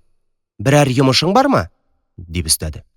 «Йомышым шул. Мондагы карчыкның кайчаннан бирле бу йортта торуын беләсем килгән иде», – диде Җиһангир һәм акушерканың исемен әйтте. «Ул карчыкмы? Кыскасы, ул карчык әле минем хатыным исән чакта ук монда күченгән иде. Мәрхүмә хатыным бик әйбәт кеше иде. Аллаһы Тәгалә, кыскасы, хатыным үлгәнгә мәрхүмәгә 2 ел булды. Менә шулай 2 ел инде хатынсыз торамын. Мәрхүмә белән 19 ел гомер сөрдем. Тиз үлеп китте мәрхүмә. Менә без яшь вакытыбызда», – дип сөйләнә башлады хезмәтче. «Алайса, ул карчык 2 елдан бирле сезнең йортта тора икән», – дип хезмәтчене сүзеннән бүлде Җиһангир. Һәм аңардан әлеге карчыкның кәсебе һәм шөгыле турында сорады. «Кәсебе? Юк, кәсеп кылганы бер дә сизелми. Күп вакыт яшь хатыннар белән кайнаша. Ни өчен аны сорыйсыз?» – диде тагын хезмәтче. «Әле күптән түгел генә бер хатын килеп, карчык бүлмәсендә 1-2 атна кунак булган иде. Хәер, бик яшеренеп торды. Һич тә бүлмәсеннән чыкмый иде. Ахырда шул хатын бер бала тапты. Карчык менә шундый эшләр белән кәсеп итә. Хәер, безгә фатир өчен акча бирсә, без башка нәрсә сорамыйбыз». «Бала тапкан хатын хәзер кайда соң? Әле дә бу карчыкта торамы?» – дип сорады Җиһангир. «Юк, хәзер күренгәне юк. 4-5 көн булды. Киткәндер ахырсы. Мин һәр көн шулай тәрәзә аша булса да, һәр кайсын карый күзәтә торам. Хезмәтебез шул иш». «Хәзер баласы кайда? Карчыктамы?» «Әлбәттә, карчыкта булыр, башка кайда булсын», – диде хезмәтче. «Нигә син миннән шундый нәрсәләр сорыйсың?» Шуннан соң Җиһангир әфәнде хезмәтчегә җавап рәвешендә хатыны Махруйның шушы соңгы вакытларда карчык өендә бала тапканын һәм бала тапканнан соң булган хәлләрне сөйләп, Махруйның төс-кыяфәтен дә тасвирлап бирде һәм хезмәтчедән: «Мин тасвир иткән хатын белән син карчык өендә күргән хатын арасында охшашлык юкмы?» – дип сорады. «Әйе, сез тасвир иткәнгә туры килә. Ләкин мин ул хатынны бик сирәк, бары кичләрен тәрәзә аша гына күрә идем. Бик яшерен торды. Шулай да күрсәм, мин хәзер дә ул хатынны таныр идем. Җиһангир хезмәтче авызыннан мондый файдалы сүзләр ишеткәч, күзләренә яшьләр килеп, үзенең кайгы-хәсрәтен сөйләп бирде. Әгәр дә шушы миңа сөйләгән сүзләрне тикшерүче алдында сөйләсәң, иншалла, Махруйга файдалы булыр иде. Шунда сине дә риза кылыр идем. Сез баланы Якуб Галиевтән дип әйтәсез, ләкин... Хәер, мин ул кадәресен белмимен. Ләкин 4-5 көн моннан элек Ибрахим Галиев тә ястү намазы вакытында бу карчыкка килгән иде. Ни йомыш белән килгәндер, белә алмадым. Ләкин мин бу эшнең асылына төшәрмен. Үз хезмәтләрем бар иде. Үткән көнне төнне мин монда юк идем. Ни йомыш беләндер полиция ияртеп, следовательдә килгән булган. Тик нигә килгәннәрен генә белә алмадым. Хезмәтченең бу сүзләреннән Җиһангирның өстеннән авыр таш төшкәндәй булды. Ничектер хәле җиңеләеп китте. Мин тикшерүчегә барып, синнән бу эш хакында сорау алуларын үтенермен. Повестка җибәрттерермен. Зинһар, бар белгәнеңне аларга сөйләп бир, иншалла. Моннан соң да ризалатырмын үзеңне, дип, Җиһангир кесәсеннән бер дана ак кәгазь акча чыгарды да хезмәтчегә сузды. Хезмәтче гаять шатланып һәм гаҗәпләнеп, «Иншалла, кадәри хәл тырышырбыз, Алла разый кылсын», дип, акчаны кулына алып, кесәсенә тыгып куйды. Җиһангир әфәнде хезмәтченең исем-фамилиясын язып алып, үз юлы белән китеп барды.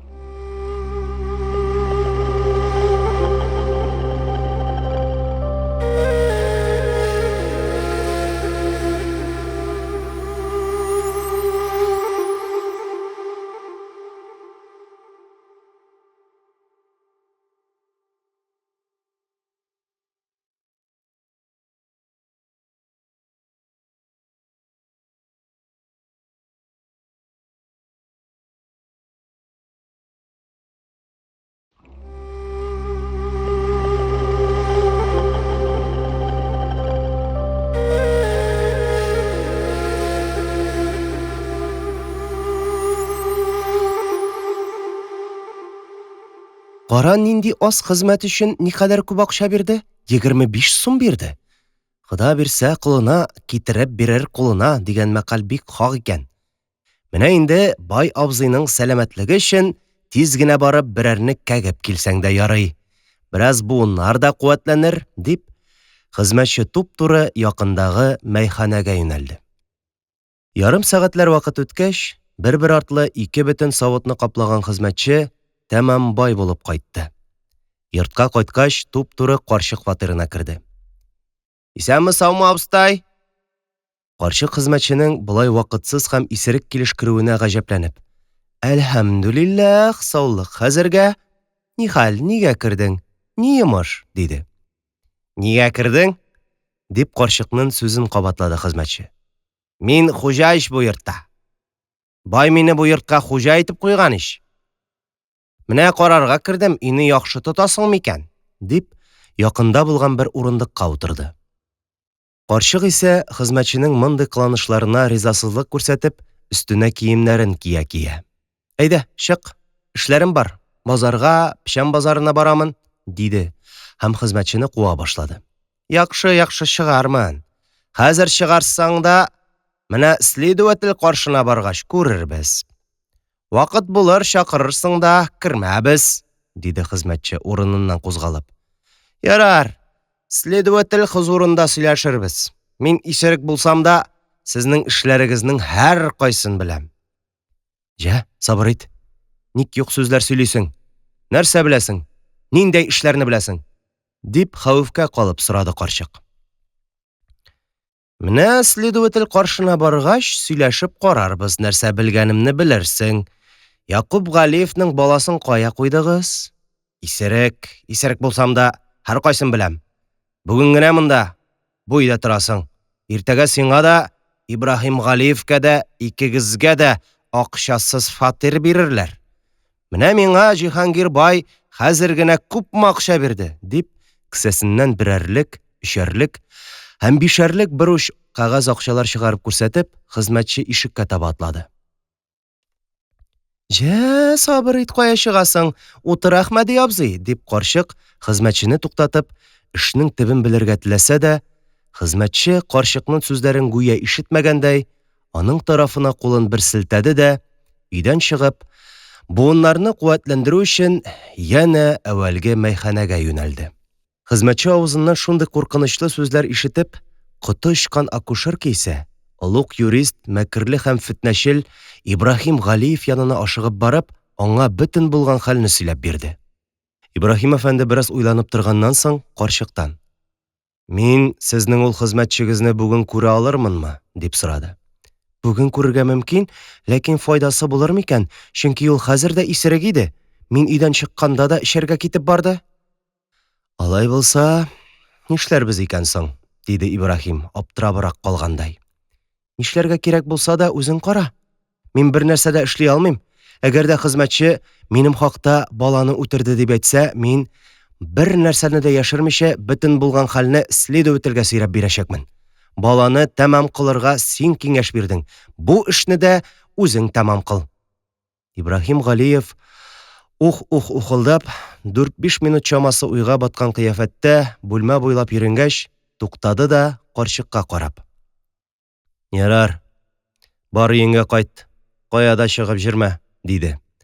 «Ашыгыч йомышым булса, өеңә үзем килермен. Өйдә тор, бер кая да чыгып йөрмә. Хәзер безнең һәр сәгать минутыбыз кадерле». Шулай дип, Ибраһим Галиев киемнәрен киеп чыгып китте.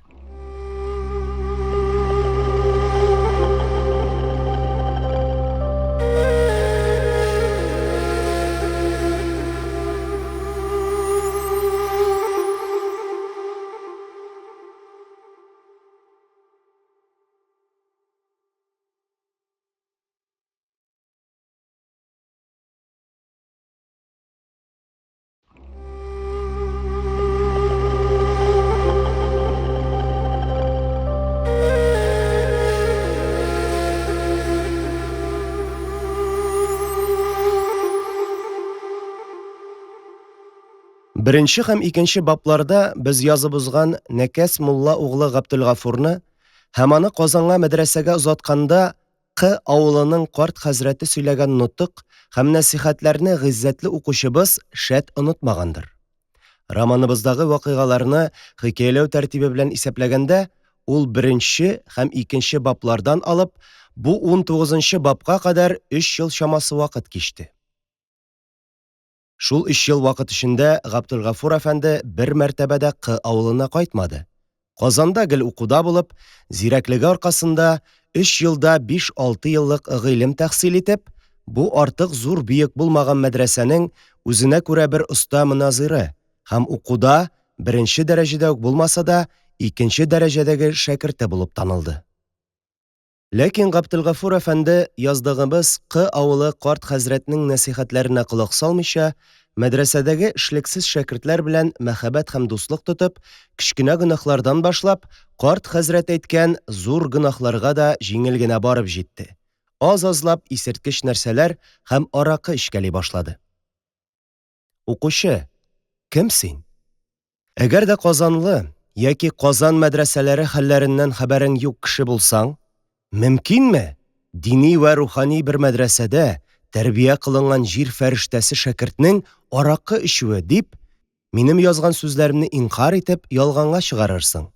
Казанлы булып та мәдрәсә хәлләреннән хәбәрдар кеше булсаң, бу сүзләребезне мәгънәсенә игътибар итмичә укып, ни өчен безнең мөселманнарның һәм мәдрәсәләребезнең гаебен халыкка фаш кыласың? Ни өчен кимчелекләребезне язасың? Ничә еллардан бирле мәдрәсәләребез шул хәлдә булып, ничә шәкертләр, ничә җирләрдә булдылар, ничә хәлләргә иярделәр. Бу хәлләрне ничә кемсәнәләр күрделәр. Беркем дә бу хакта бер сүз әйтмәде һәм язмады. Инде син Ростов-Дон шәһәреннән торып күп беләсең һәм ерак күрәсең. Гаеп бу, дип ризасызлык күрсәтеп, язган сүзләребезне яки бөтен романыбызны хатага чыгарсаң, бызык хатыннар шикелле, коры тел белән гайбәт сатмыйча, кулыңа каләм ал да хаталарын бәян кыл. Каләм тотарга һәм язарга сәләтсез зәваты кирамлар, ягъни хөрмәтле затлар җөмләсеннән булсагыз, гафу итегез. Хаталарыбызны түгел, кулыңа каләм ал диюебезне. Шәкертләр һәм мәдрәсәләр хакында бу сүзләрне язудан максатыбыз бүтәннәрнең кимчелекләрен фаш итеп, үзебезне ерак күрүче һәм күп белүче итеп күрсәтү түгел. Максатыбыз мәдрәсәләрнең рәисләре үзләрендә мәдрәсәләргә тиеш тәртип һәм кануннар урнаштырып һәм укытыла торган гыйлемнәрне хисапка алып, әлеге шикелле шәкертләрне баштан ук яхшы карап, яхшы тәрбия кылырга гайрәт итсеннәр иде. Ә хәлакәтле юлга баскан угланнарны мәдрәсәләрдә тотмасыннар иде дип әйтү генә. Чөнки андый угланнарның мәдрәсәгә файдалары һич юк. Киресенчә, алар бер катлы гафил яшь шәкертләргә бозык эшләрне яхшы күрсәтеп, аларны хәлакәтле юлга төшерәләр һәм мәдрәсәләрнең яман атын тараталар. Әйтик, син балаңны яки кардәшеңне яхшы гыйлем иясе һәм кеше арасында кеше булсын дип зур мәшәкатьләр белән тапкан акчаң хисабына яшь вакытыннан ук мәдрәсәгә җибәреп, остаз һәм хәлфә кулына тапшырасың. Мәдрәсә мөдәррисе исә синең балаңны күп булса айга бер тапкыр күрсә күрәдер, аның тормыш хәлен, нинди юлда йөрүен бөтенләй белми һәм аның белән кызыксынмыйдыр да. Шул сәбәпле әлеге гафил аңсыз яшь шәкерт эшлексез яман кәсепле шәкертләр белән мәхәббәт һәм дуслык итеп, акрын-акрын, азлап-азлап зур гөнаһларга бирелә башлый һәм ахырда тамам эчкечегә әвереләдер. Шуннан соң гына остаз бу шәкертнең тормыш хәленнән хәбәрдар булып, эшнең асыл сәбәбе һәм чыганагына игътибар итмичә, бернинди тәфтишсез, тикшерүсез бу бичара шәкертне мәдрәсәдән куып чыгара һәм сөрәдер. Бу куылган шәкерт, ягъни безнең Габделгафур, мәдрәсәгә килгән вакытта шулай эчәргә ярата идеме дигән сорауга, әлбәттә, юк, мәдрәсәгә килгән вакытта бер дә андый нәрсәләрне белми иде. Аракы эчәргә мәдрәсәдә өйрәнде җавабын бирербез. Алла сакласын, балаңны мәдрәсәгә җибәргәч, анда шушындый җегетлекләргә өйрәнеп, яки мәдрәсәдән сөрелеп кайтса, сиңа яхшы, хуш булырмы? Әлбәттә, яхшы булмас. Яхшы булмаса, мәдрәсә башлыклары мәдрәсә шәкертләренең көнкүреш хәлләренә игътибар итсеннәр, диккатьләрен көчәйтсеннәр. Гыйбрәт һәм дәлил итеп, Габделгафурның хәленә күз салсак, сүзебезнең хаклыгы мәгълүм булыр һәм исбат ителер. Сезгә мәгълүмдер, Габделгафур әфәнде мәдрәсәгә килгәнче, мөскират исерткеч дигән нәрсәнең ни икәнен дә белми иде. Хәзер исә ул шул мөскиратка җаны-тәне белән әсир булды. Әмма шәкерт халкының кайберләренең ни рәвештә шул хәлакәтле юлга төшүләрен тәфсилле сурәтләү өчен мәдрәсә һәм шәкертләр тормышы хакында махсус аерым әсәр язу мохтаҗлыгы булганлыктан, бу романыбызда без Габделгафурның тормышына кагылышлы барлык хәлләрне язмыйча, фақат аның ничек мәдрәсәдән сөрелүен генә бәян итәбез.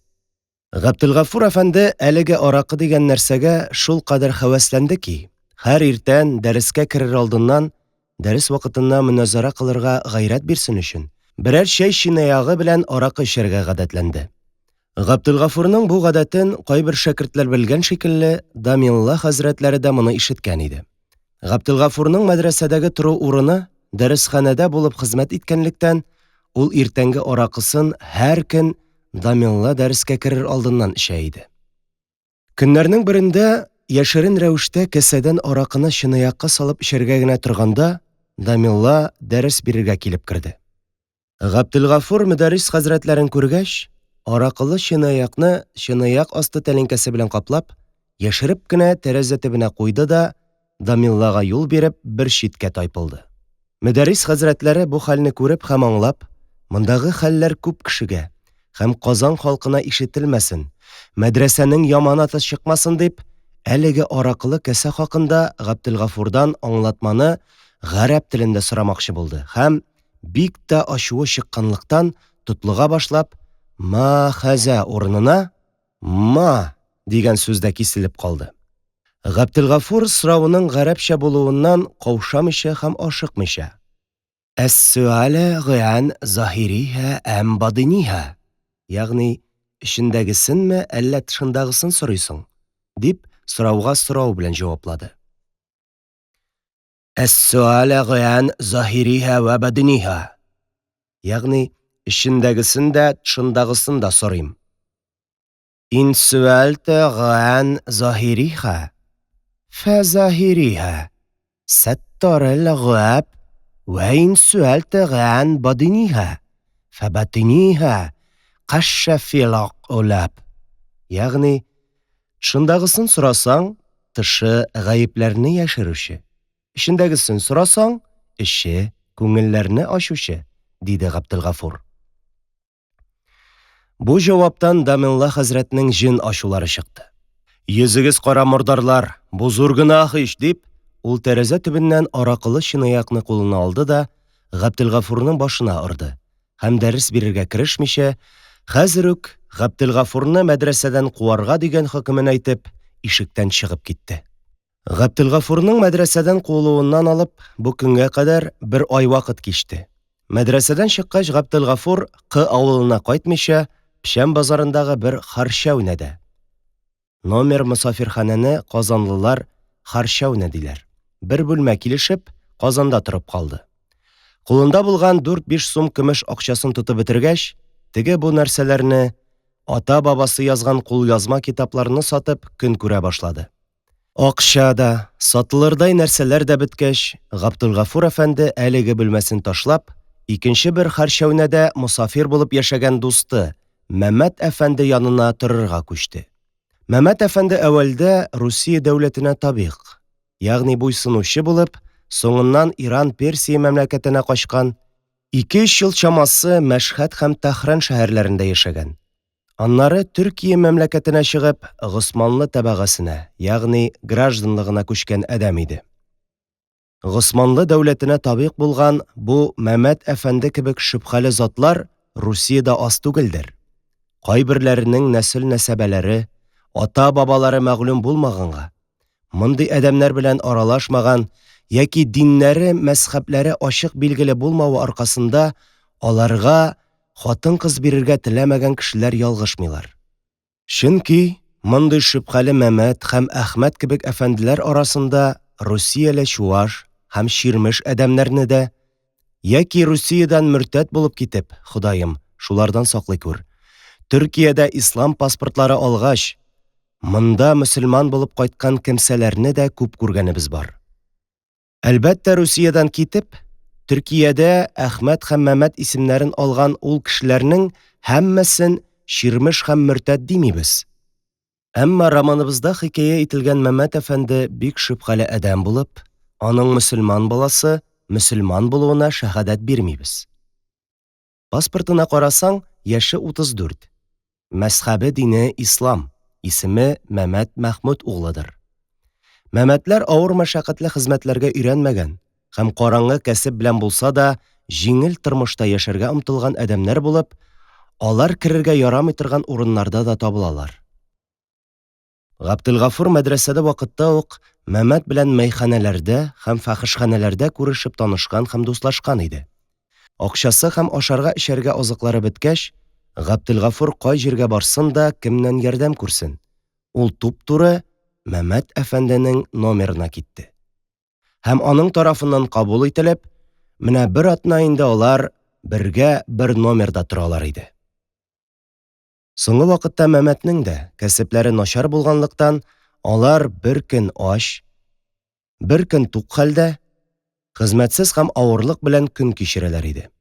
Шулай бер көнне кайдан акча алырга икән, ничек бай булырга икән дип, ачлык хәсрәте эчендә үзара сөйләшеп утырганда, номер ишеге ачылып, бүлмәгә мәгълүмегез Ибраһим Галиев килеп керде.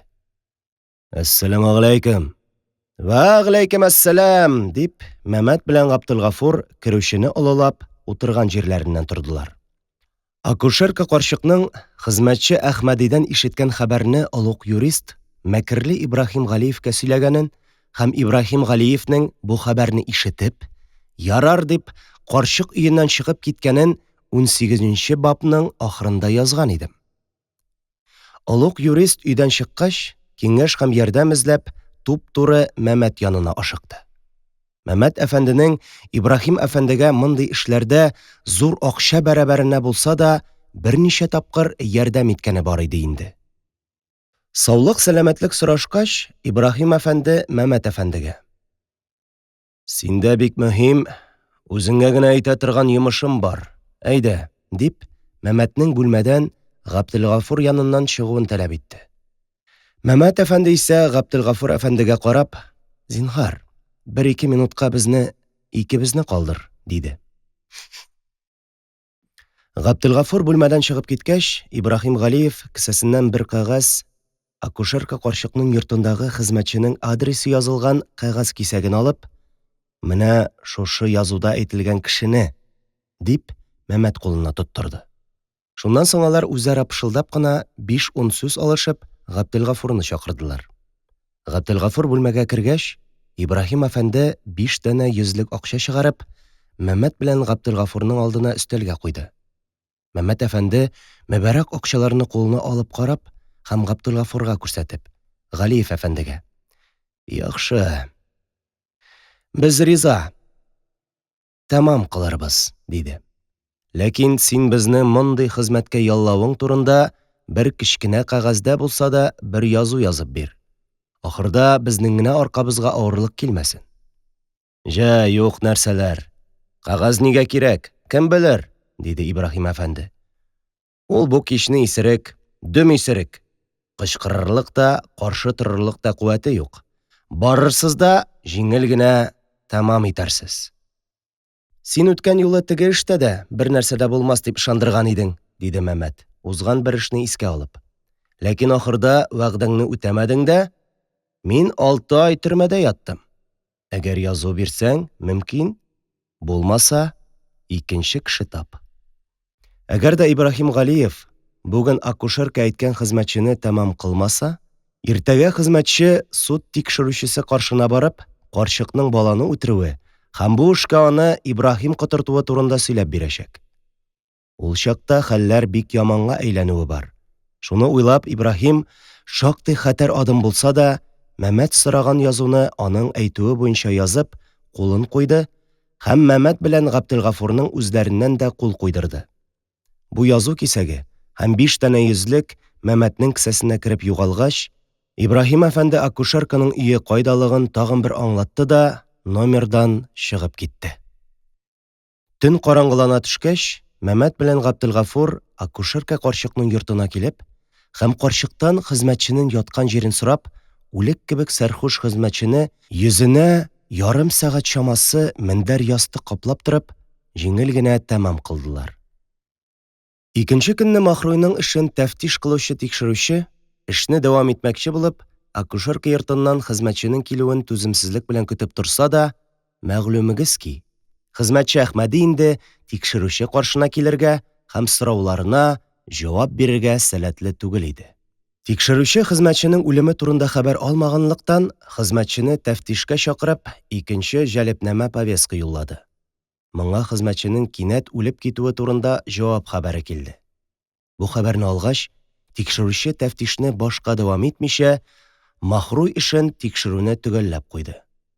Хезмәтче Әхмәди йоклаган җирендә үле табылып, полиция чакырылгач, полиция табибы артык нечкәләп тормыйча, мәетне өстән генә карап, хезмәтченең аракыны гадәттән тыш дәрәҗәдә күп эчеп, апоплексия сугудан үлүен язып, мәетен җирләргә рөхсәт бирде.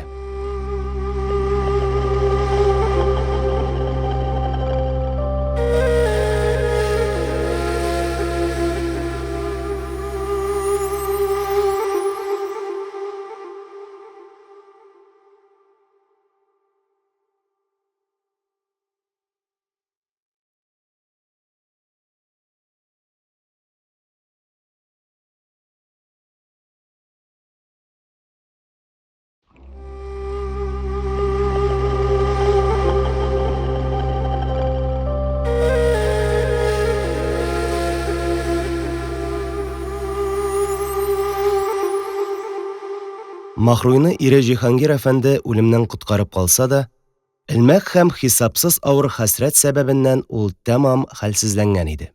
Хезмәтченең үлеме белән тикшерүченең дә тәфтише төгәлләнгәч, Махруйны полициядән төрмә хәбесханәгә күчереп, авыруы сәбәпле хәбесханәнең хастаханәсендә ятак бер караватка салдылар. Авыруларны карау сәгате җиткән иде. Табиб белән фельдшер керделәр. Табиб Махруй янына килде дә, кулын алып, кан тибешен тикшерде һәм «Начар, бик начар», диде. «Үләр дәрәҗәдә яманмы? Бәлки үлмәс тә, ләкин бик начар. Хәлен бер Алла белә». «Нишләрбез икән?» дип сорады фельдшер. «Нишләрбез? Берәр дару язарбыз, бәлки файдасы тияр, ләкин бик шикле». Махруй яткан җирендә бик авырлык белән генә күзләрен ачты. Ул табиб белән фельдшерның акрын гына үзара сөйләшүләренә колак салды. Сүзләренең кайберләрен ишетеп, кайберләрен чамалап, салкын бер калтырау белән йөрәге сикерә башлавын тойды. Үлем. 2-3 көн генә элек әҗәлен эзләп муенына илмәк салган булса да, хәзер ул үлемнән бик курыкты. Шушы хәлендә Махруй хастаханәдә 2 атналап ятты. Аның авыруы көннән-көн көчәеп, көч-куәте тәмам бетте. Ул көчкә генә сулыш ала, үлеп барган кеше кебек ихтыярсыз күзләре ябыла иде. Кулын күтәрергә һәм хәрәкәтләндерергә көче тәкате калмыйча, аның кул-аяклары салкыная башлады. Шул рәвешчә, күпмедер вакытлар аңлы-миңле ятканның соңында Махруй бер көнне каты йокыга китте. Шундый йокыга ки, аның сулыш алуы да, кул тамырының кан тибеше дә ишетелми башлады. Бу вакытта Махруйның ятагы янына фельдшер һәм башка җиңелрәк авыру хатыннар җыелганнар иде. Хатыннар фельдшерга сораулы күзләрен текәделәр. «Үлде ахрысы? Үлдеме?» «Үлде», дип җавап бирде фельдшер акрын гына. Урыннарыннан торып, йөрерлек хәлләре булган арестанткалар үлгән арестантка янына килеп, «Үлде, урыны җәннәттә булсын», дип кабатлый-кабатлый Махруйның күкле-яшелле йөзенә текәлделәр. Махруй исә хакыйкатьтә үлмәгән булып, арестанткаларның сүзләрен ишетеп ятты. Ләкин аның хәрәкәтләнергә, күзен ачып сүз әйтергә хәле юк иде. Ул үзенең үлмәгәнлеген белдереп, «Ни сөйлисез? Мин сәламәт, үлмәдем, менә карагыз», дип әйтергә теләде. Хәтта кычкырып әйтте дә шикелле тоелды аңа. Әмма бу сүзләрне Махруй кычкырып әйтә алмыйча, күңеленнән генә кичергән иде. «Табибка әйтергә, белдерергә кирәк», дип, табиб артыннан хастахана хезмәтчесен юллагач, «Махруй, менә Аллага шөкер, табиб килеп, минем үлмәгәнлегемне белдерер», дип, табибка өмет баглый башлады. Табиб килде. Махруйның кан тибешен тикшерде, күзен ачып карады. «Үлгәнме?» дип сорады аңардан фельдшер. «Әлбәттә үлгән, күрәсең иш», диде табиб. Һәм китәр алдыннан Махруйны мәетләр өчен билгеләнгән бүлмәгә күчерергә боерык бирде. «Ни сөйлисез? Мин үлмәдем, мин сәламәт, һәр сүзегезне ишетәм», дип Махруй кычкырырга теләсә дә, сүз әйтү түгел, иренен дә кыймылдата алмады. «Йокы бу, үлем түгел, ләкин үзем йокыдан уяна алмыйм, йокым тәмам булыр, уянырмын», дип уйлап, Махруй хәрәкәтсез ятуында дәвам итте. Ул арада хәбесханә конторы рәсми кагаз язып, имам әфәндегә Махруйның вафатын хәбәр итте һәм мәетнең ислам шәригате таләбенчә дәфен кылынуын үтенде.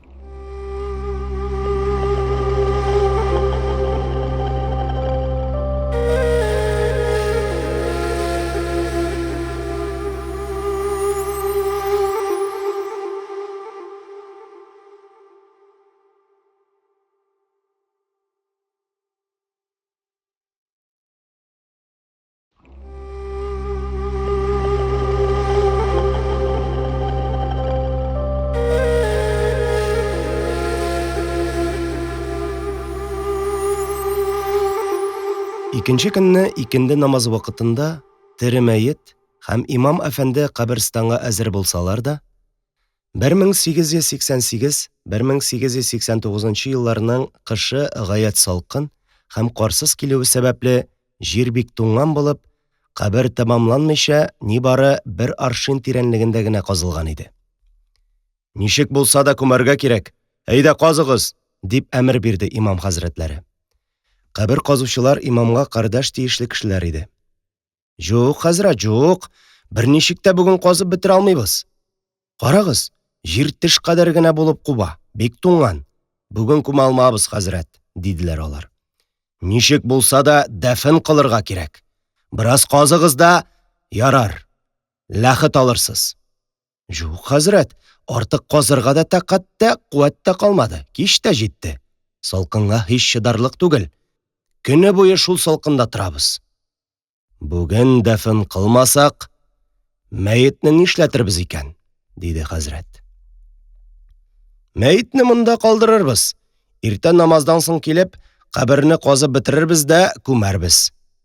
Шулай дип, кабер казучылар 5-10 минут эчендә әйбер коралларын җыеп, атны чанадан тугардылар да, Махруйны өстенә ябылган иске киемнәре белән чанада калдырып, акшам намазы вакытында каберстаннан кайтып киттеләр.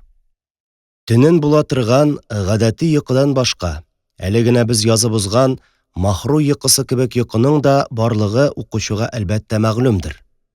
Мондый йокыга дучар булган адәмнәрдә үлгән кешедәге кебек бернинди хаят әсәре, сулыш алуда, кан тамырлары тибеше дә калмый. Мәгълүм бер вакыт үтү белән йокыдан уянып, тереләй кабергә керүдән котылып калган кешеләр булганы шикелле, шул йокы сәбәбеннән тере кешеләр дә еш кына кабергә дәфен кылыналар. Махруйны каберстанда калдырып киткәннән соң, ярты сагать чамасы вакыт үткәч, ул айный уяна башлады. 5-10 минут эчендә тәмам уянып бетеп, «Я Рабби, кабер эчендәменме?» дип бераз хәрәкәтләнеп, кулы белән кәфенен ачты да, «Аллага шөкер, күмелмәгәнмен икән», диде. Бераздан ул торып утырмакчы булды, ләкин хәле куәте юклыктан гәүдәсен күтәрә алмады. Бу сәгатькә кадәр көн гаять суык булса да, Махруй уянган вакытта хикмәти Худа һава үзгәреп, тәмам җылынып киткән иде. Шул рәвешчә тагын 10-15 минутлар вакыт үтте. Ниһаять Махруй бөтен көч-куәтен җыеп, яткан җиреннән торды, өстенә ябылган иске киемен зур мәшәкать белән киеп һәм кәфен кисәкләрен аягына чорнап, каберстаннан чыкты да өенә таба юнәлде.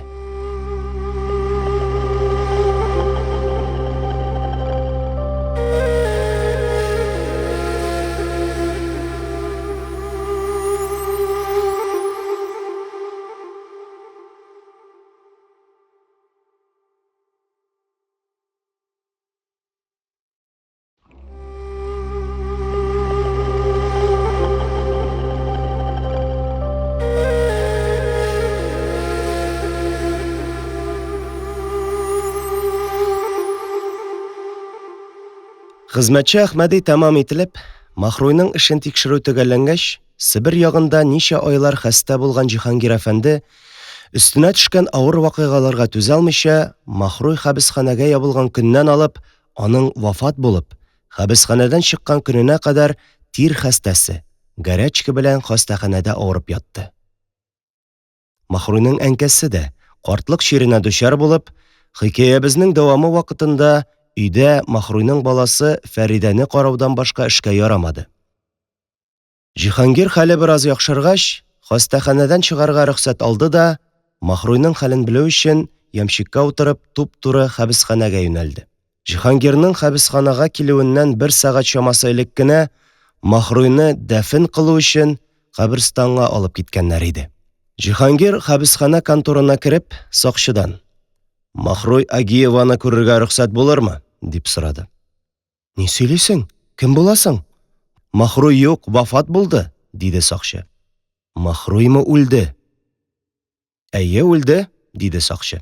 Җиһангир әфәнде ни вакытта, күптәнме үлде шикелле сораулар биреп тормыйча, эченнән: «Я Рабби, бөтен күрәселәре, мәшәкатьләре, хәсрәтләре минем башыма гына язылганмы әллә?» дип уйлап, тизрәк үз өенә, кайнанасы белән кызы Фәридә янына ашыкты.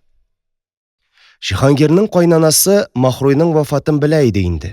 Имам әфәнде хәбесханәдән Махруй хакында: «Дөнья куйды, дәфен кылыгыз» дигән язулы кагазны алгач, кичектермичә мәрхүмәнең әнкәсенә дә: «Махруй вафат булды, бүген дәфен кылдык» дип хәбәр иттергән иде. Җиһангир өйгә кергәндә, әни карчык кызлары Фәридәне кулына алып елап утыра иде. «Угылым, синме? Хастаханәдән чыктыңмы? Дип, Җиһангирны каршы алды ул. Мин, әнкәй, чыктым. Ишеттеңме? Ишеттем, әнкәй, диде Җиһангир. Һәм кызы Фәридәне каен әнкәсе кулыннан алып, Алла, Алла, дип кабатлый-кабатлый еларга кереште. Булар шулай елашып утырганда, Махрой авыр мәшәкатьләр чигә-чигә каберстаннан өйгә кайтып җитеп, җир астыннан чыккан җен кебек, ап-ак кәфенгә төренгән килеш, бикләнми калган ишектән әнкәсе һәм ире утырган бүлмәгә килеп керде. Икенче көнне каберне казып бетерергә һәм мәетне күмәргә килгән кешеләр Махруйның мәетен кабер янындагы чанадан тапмыйча, этләр көчекләр алгандыр дип, каберстан буйлап эзләргә тотындылар.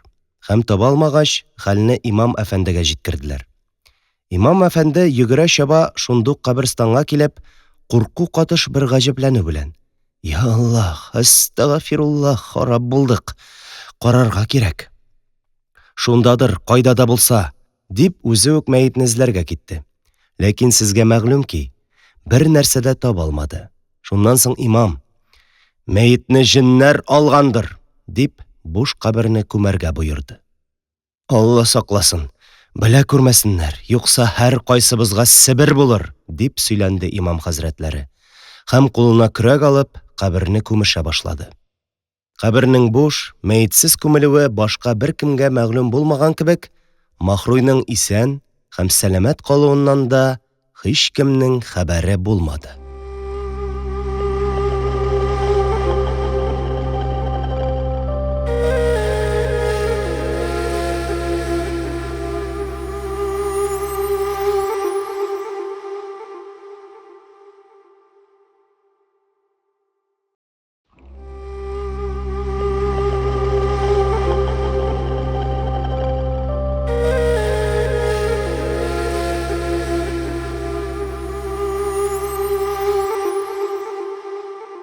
Габделгафур белән Мәмәт акушерка карчыкның йортындагы хезмәтчене тәмам иткәннән һәм тотылмыйча иректә калганнан соң, җиңел килгән акчаны җиңел генә туздырырга керештеләр.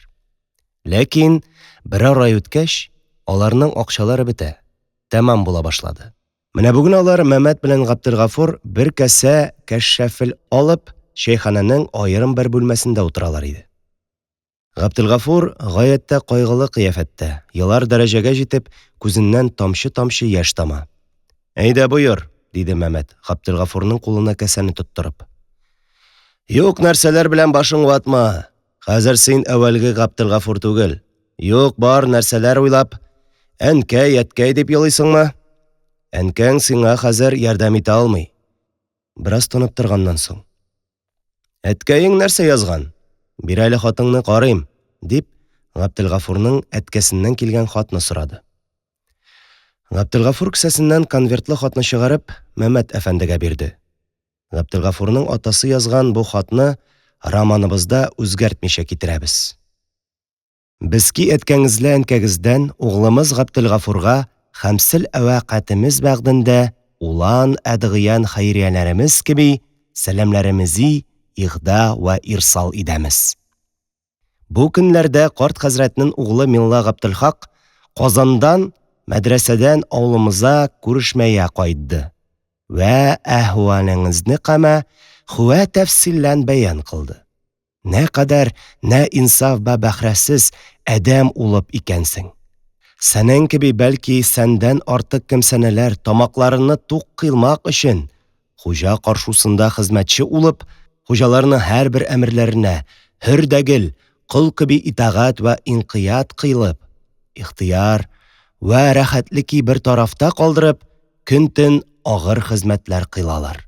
Сәнең кеби бәлки сәндән әднәкам ата балалары агыр мәшәкатьләрлә ач ва ялангач мәдрәсәдә торып, камалы истиқамат ва иҗтихадта булынып, дин ва дөньямызга фаидали улып, ата ва бабалары тапмайыннам ва шөһрәтләре табып, әхли инсаф ва дона кемсәнәләр чыкалар. Шу үзеңнән әгълә ва әднә уланлара бакып, инсаф ва намус кыйлмадың. Хәбе гафләтлә улып, нәфсеңи ва кылдыгы эшләреңи мәгрифәт ва хисап кыйлмадың. Ахры мәдрәсәдән мәрдүт вә сөрелмеш улдың. Фикерләп кара, нәкадәр әднә вә кәм улдың. Үзеңнең дәгел безем вә укудың мәдрәсәнең вә мәдрәсәдә улан яхшы төлләбәләрнең вә дәрес укытдыгый остазның бәднәменә сәбәп улдың вә йөзене кара кылдың.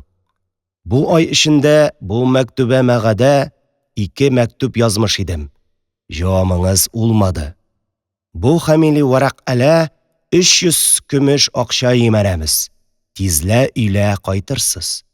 Әнкәңез агыр мәрәздә улып, әҗәл яздыгындадыр. Тиз өйә кайтыгыз. Әткәеңез фәлән. Мәмәт хатны укып бетереп, Габделгафурга кире бирде дә, бераз уйланып торгач: "Юк, сиңа өйгә кайтырга туры килмәс. Авыл иген хезмәтенә сәләтең юк, булса да мәдрәсәдән куылып, өйгә кайту бик хурлыклы эш" диде. Аннары сүзен булай дип дәвам итте: "Менә мин әйткән эшне тәмам кылыйк. Күп акча алырбыз, бик бай урын, соңыннан туп-туры Истанбулга хиҗрәт. Алладан ярлыкау сорап, тәүбә кылырбыз да, яхшы кешеләр кебек, чалма һәм хилгат киеп, алыш-бирешсез генә яши башларбыз." Габделгафур Мәмәтнең сүзләренә җавап бирмичә, әткәсеннән килгән хатка төбәлеп, кылган эшләре һәм үз хәле турында уйланып утыруында булды. Мәмәт сүзен дәвам итте: "1-2 ел Истанбулда торып, соңра өйгә кайтсаң да ярый. Яшьлектә булган гөнаһларны халык һәм Аллаһы Тәгалә үзе кичерер. Тугры юл, истиқамәттә булып кайтырсың, әткәең урынына имам да булырсың. Ләкин бу килеш өйгә кайтсаң, хәлең бөтенләй башкача булыр." Шулай 15-20 минут сөйләшеп утырганнан соң, Габделгафур тарафыннан Мәмәтнең тәкъдим киңәшенә ризалык бирелеп, алар шәйханәдән чыгып киттеләр.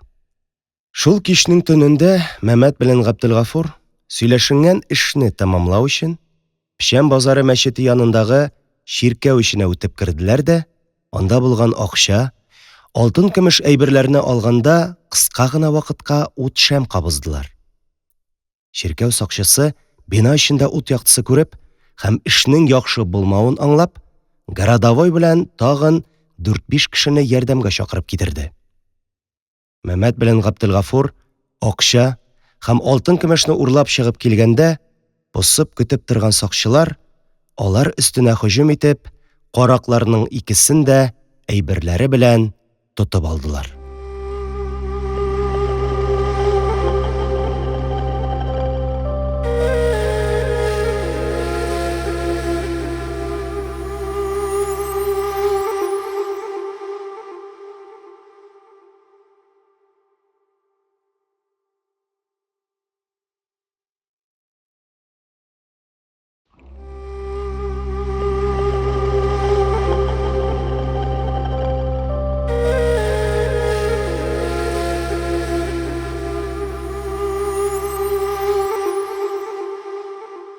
Мәмәт белән Габделгафурны урланган әйберләре һәм урлау кораллары белән бергә чиркәүдән туп-туры полициягә юлладылар.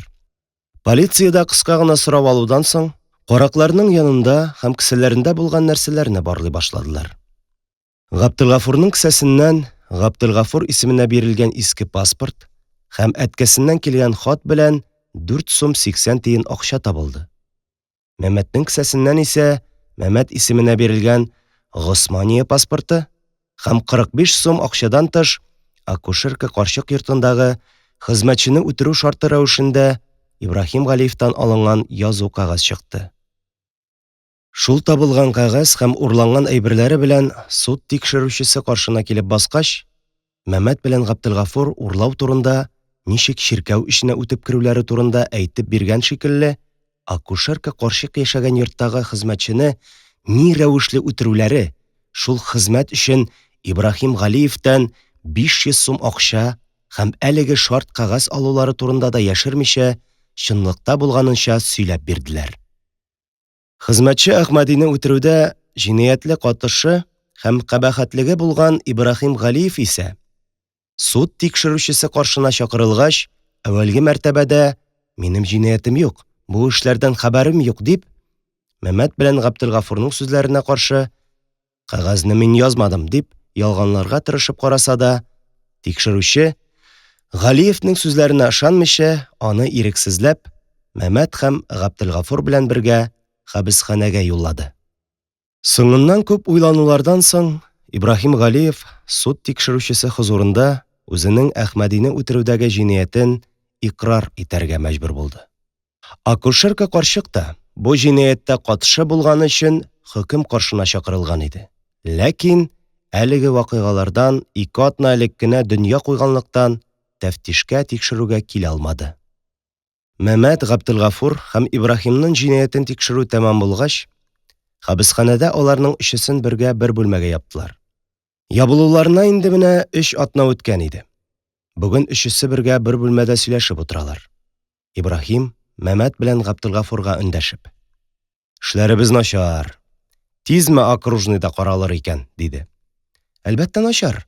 Безне 15 елга каторжный хезмәткә һичшиксез хөкем итәчәкләр», – диде Мәмәт һәм сүзен болай дип дәвам итте. «Төрлечә уйлап карадым, әмма каторжный хезмәттән котылырга һич тә бүтән юл таба алмадым. Безнең өчен иң җиңеле, хәерлесе моннан хәбесханәдән качу. Юкса, хәлебез мөшкел». «Качарга?» «Качу әлбәттә яхшы булыр иде. Ләкин ничек качарга?» – дип сорады Ибраһим. «Иншаллаһ качып була. Ничек качарга икәнен үзем өйрәтермен. Ләкин моның өчен 40-50 сум акча кирәк. Синдә акча бармы?» – диде Мәмәт. «Акчадан тоткарлык булмас, тик качарга юл гына тап. Юлын үзем табам. Акча булса, бүген үк качабыз. Әйдә, акчаны бир», – диде Мәмәт. «Күпме кирәк?» «Хәзергә 25 сум җитә. Кирәксә, тагы бирерсең». Ибраһим Галиев хәбесханәдә яшереп саклый торган акчалары арасыннан 25 сум көмеш акча чыгарып Мәмәткә сузды. «Кара аны, хаталык, хыянәт булмасын». Мәмәт акчаны алды да: «Дугада булыгыз», – дип бүлмәдән чыгып китте. Мәмәтләр ябылган бүлмәдән ерак түгел җирдә бер төркем буяучылар хәбесханә хастаханәсенең бик кечкенә булуы сәбәпле аңа өстәмә итеп бирелгән бер биек бүлмәне чистартып, аның тәрәзә рамнарын һәм идән түшәмен буяп маташалар иде. Ябылу бүлмәсеннән «Дугада булыгыз» дип чыгып киткәч тә, Мәмәт туп-туры шул буяучылар янына юнәлде. Буяучылар 4 кеше булып, һәммәсе дә мөселманнар һәм араларында остаз исәпләнгән Гомәр исемлесе Мәмәткә бер кадәр таныш-белештә кеше иде. Мәмәт алар янына килеп кергән вакытта сәгать 12 булып, буяучылар ашарга-эчәргә китәргә әзерләнеп йөриләр иде. Мәмәт Гомәрне бер читкә чакырып: «Гомәр абзый, синдә бер йомышым бар иде. Карандаш кагазың юкмы?» – диде. «Бар, нигә кирәк?» – диде Гомәр. Һәм кесәсеннән карандаш белән кечкенә кагаз кисәге чыгарып Мәмәт әфәндегә бирде.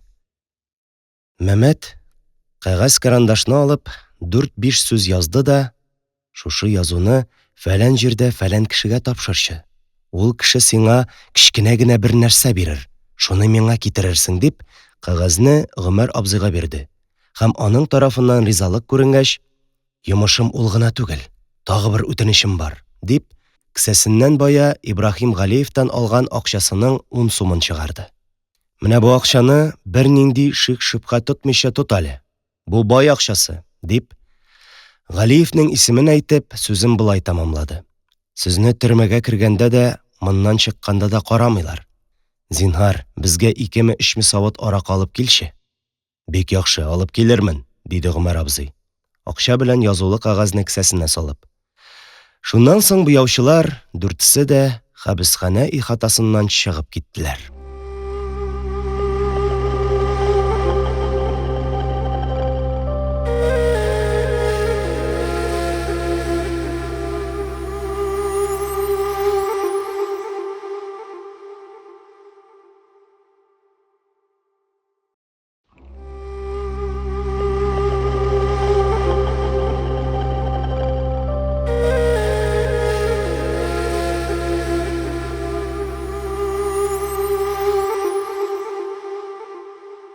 Ике сәгать чамасы вакыт үткәннән соң, Гомәр абзый һәм башка буяучылар хабисханәгә кире әйләнеп кайттылар. Гомәр абзый Мәмәт әфәндегә әйтелгән 3 савыт аракыны да, кәгазьдә язма рәвештә соралганны да алып килгән иде. Гомәр абзый башта Мәмәткә аракыларны бирде. Аннары кечкенә генә кәгазь кисәгенә төрелгән нәрсәне тапшырганда, «Монысының кешесен көчкә таптым. Бик ерак тора икән. Моннан чыккач, ашарга да бармыйча туры аны эзләп киттем», дип куйды. «Бик яхшы. Дуслык шулай була ич. Иншаллах, мин дә сине онытмам», дип Мәмәт аракыны һәм әлеге кечкенә кәгазьдәге нәрсәне алды да, ашыгып, Ибраһим белән Абделгафур янына китеп барды. Буяучы Гомәр абзый исә бернинди шик-шөбһә тотмыйча, кәгазьгә төрелгән нәрсәнең ни икәнен белмәде дә, кызыксынмады да. Мәмәт ябылу бүлмәсенә кайткач, аракы савытларының берсен ачып һәм 1-2 рюмка аракысын эчеп, кулындагы кәгазьдә булган порошокны аракы савытына салды да, яхшы гына селкеп булгап, «Догада булыгыз» дип, шул аракылы савытны алып, буяучылар бүлмәсенә юнәлде. Анда кергәч, «Менә, иптәшләр, аз булса да гаеп итмәссез. Шушы тереклек суын эчеп җибәрегез әле», диде. Буяучылар, «Бу зур гөнаһ ич, без аракы эчмибез» дип тормадылар. Аракылы савытны дүртесе дә шатлык белән кабул итеп, Мәмәт бүлмәдән чыгып киткәч тә, тамчысын да калдырмый эчеп бетерделәр. Аракы савытына салынган порошок йоклаткыч дару дурман иде. Аның тәсире шул кадәр көчле булды ки, 5-10 минут эчендә буяучыларның дүртесе дә, хуштан язып егылган кешеләрдәй, бер-бер артлы аяк өстеннән идәнгә авып, үлем йокысы белән йоклый башладылар. Алар шулай йокыга талгач, бүлмәгә Мәмәт, Габделгафур һәм Ибраһим кереп, үз киемнәре урынына буяучыларның эш киемнәрен өсләренә киделәр дә, кулларына тегеләрнең буякчы коралларын тотып, буяучылар сыйфатында «Я кичерүче Алла, үзеңә тапшырдык» дия-дия, хабисханә бинасыннан чыга башладылар. Бинаның биек болдыр баскычыннан төшеп, хабисханә ишегалды буйлап капкага таба 20-30 адымлап җир үткәч, «Менә котылабыз, хабисханә тышында булабыз» дип, сөенеч катыш бер хәвефле хис кичереп барганда, буларга бер арестант очрады.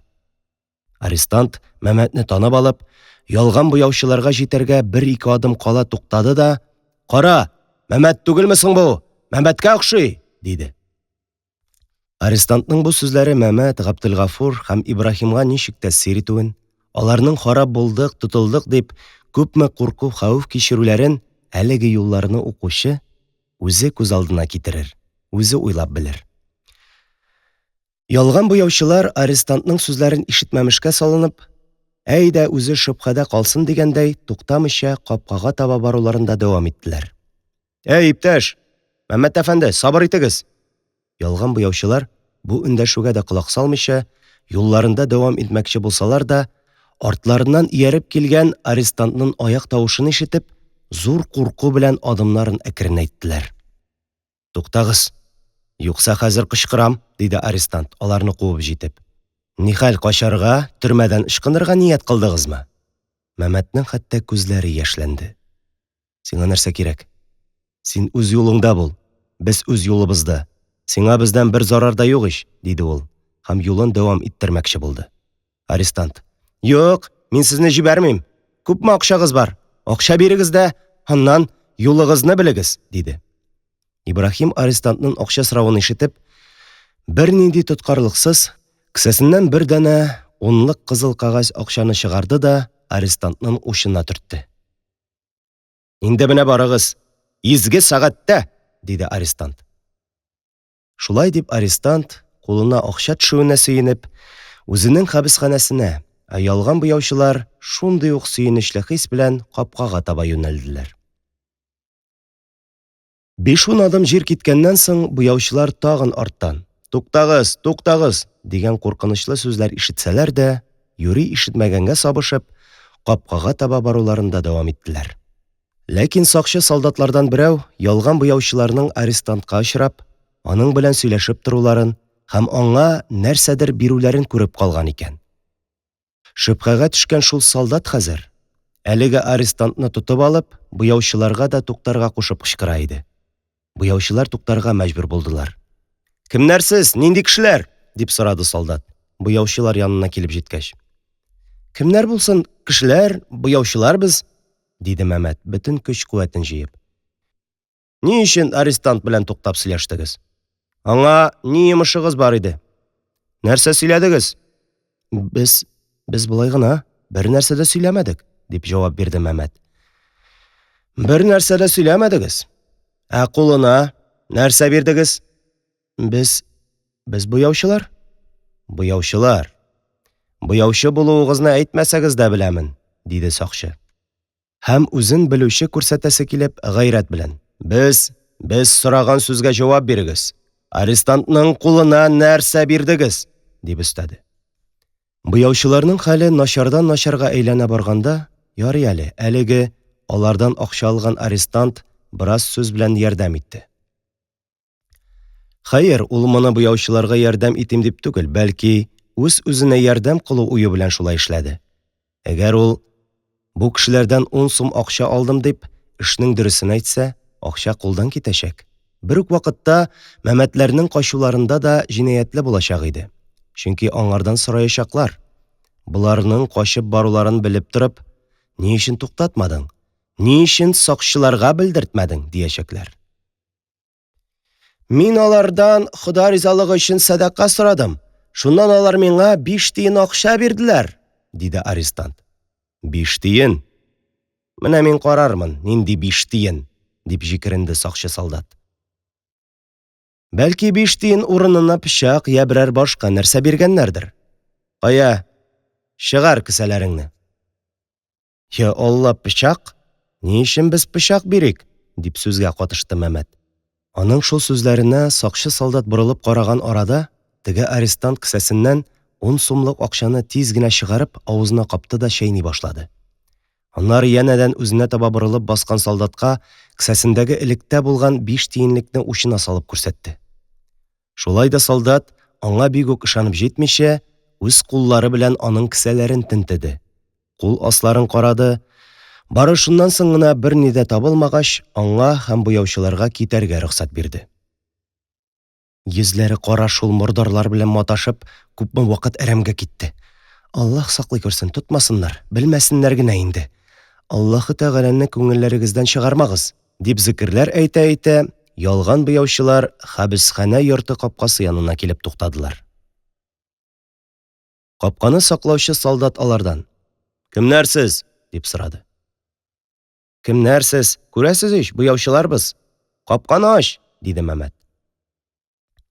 Ярар, сабыр итегез, диде капка сакчысы һәм «Әйдә, рәхим итегез, боерыгыз», дигәнне аңлаткандай кайырып капканы ачты. Ялган буяучылар күңелләреннән Аллага шөкерләр әйтеп, капкадан чыгып җиткәндә генә арттан тагын: «Сез буяучылармы?» дип сораган тавыш ишетелде. Качаклар борылып карадылар. Мәмәт эндәшүченең хәбесханә караучысы икәнен танып: «Әйе, без буяучылар», дип җавап бирде. «Бик яхшы. Эшләрне бетердегезме? 4 кеше идегез. Берегез кайда?» «Юк, эш бөтенләй үк бетеп җитмәде әле. Без алданрак киттек, мунчага барабыз. Беребез калды, калган эшләрне тәмам итәргә», диде Мәмәт. «Менә минем эш бүлмәсендәге тәрәзәләрне буярга кирәк иде. Әйдә кереп карагыз әле». «Зинһар, безне туктатмагыз, иртәгә карарбыз». «Юк, бүген карап чыгыгыз. Иртәгә кирәкле буяуларны алып килеп, буяп та алырсыз», диде хәбесханә караучысы, үз сүзеннән нык торып. «Я Аллаһ, мәдәт», дип, буяучылар хәбесханә караучысы белән бергә аның эш бүлмәсенә керделәр. Анда нәрсәләрдер язып, хәбесханәнең сәркатибе утыра иде. Ул ялган буяучыларны күреп, шөбһәле тавыш белән хәбесханә караучысыннан: «Булар нинди буяучылар?» дип сорады. «Булар хастаханәнең өстәмә бүлмәсендә эшләүче буяучылар», диде хәбесханә караучысы. «Юк, булар ул буяучылар түгел», диде сәркатиб. «Ул буяучыларны мин иртә килгән вакытларында күргән идем. Булар ул кешеләр түгел». Бу сүзләр качаклар өчен шактый куркынычлы булса да, Мәмәт курку каушау әсәре күрсәтмичә: «Юк, без иртә якта килгән буяучылар түгел, дип аңлата башлады. Алар өйгә ашарга кайткач, хуҗабыз аларны профессор Закталовның өен буярга җибәрде. Алар яхшы, оста буяучылар. Хуҗа безне алар урынына хәбесханәгә юллады, дигән вакытта, хәбесханә сакчыларыннан берәү бүлмәгә йөгереп кереп: «Тизегез, тизрәк әйдәгез, арестантлар качтылар», дип сүрән салды. «Кемнәр? Кайчан качтылар?» диде хәбесханә караучысы, тәмам каушап калып. «Әйдәгез, үзегез карарсыз». Сакчының шул җавабыннан соң хәбесханә караучысы белән Сәркатип, буяучыларны бөтенләй онытып, куркынычлы хәбәрне китергән сакчы артыннан кемнәр һәм нинди юл белән качканлыгын белер өчен ашыгып төрмә бинасына таба элдерттеләр. Мәмәт, Габделгафур һәм Ибраһим исә сабырлык белән ашыкмыйча гына атлап, хәбесханә караучысының бүлмәсеннән туп-туры капкага таба юнәлделәр. Һәм Исраил балалары судан коры чыккан кебек, хәбесханәдән коры чыгып котылдылар.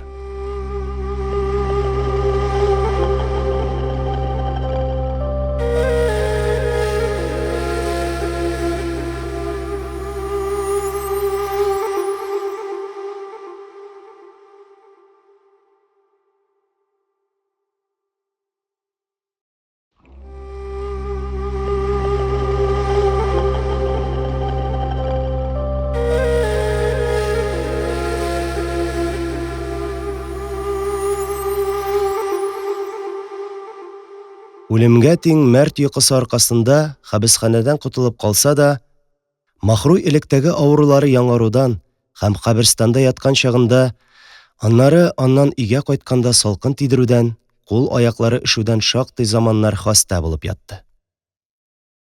Җиһангир белән Махруй тәмам терелеп, сәламәтләнеп җиткәч тә, Казанда тору мөмкинлеген тапмыйча, шәһәрдән китеп гаип булдылар. Кай җиргә, нинди шәһәргә һәм ничек киттеләр, бу эшләр шулкадәр яшерен эшләнде ки, моны «Зур гөнаһлар» исемле романны язучы автор үзе дә белә алмады. Олуг юрист, мәкерле һәм фетнәчел Ибраһим Галиевнең һәм Габделгафур белән Мәмәтнең качканнан соң кичергән хәлләрен киләчәктә язачак «Мөртәт» исемле романымда сөйләрмен.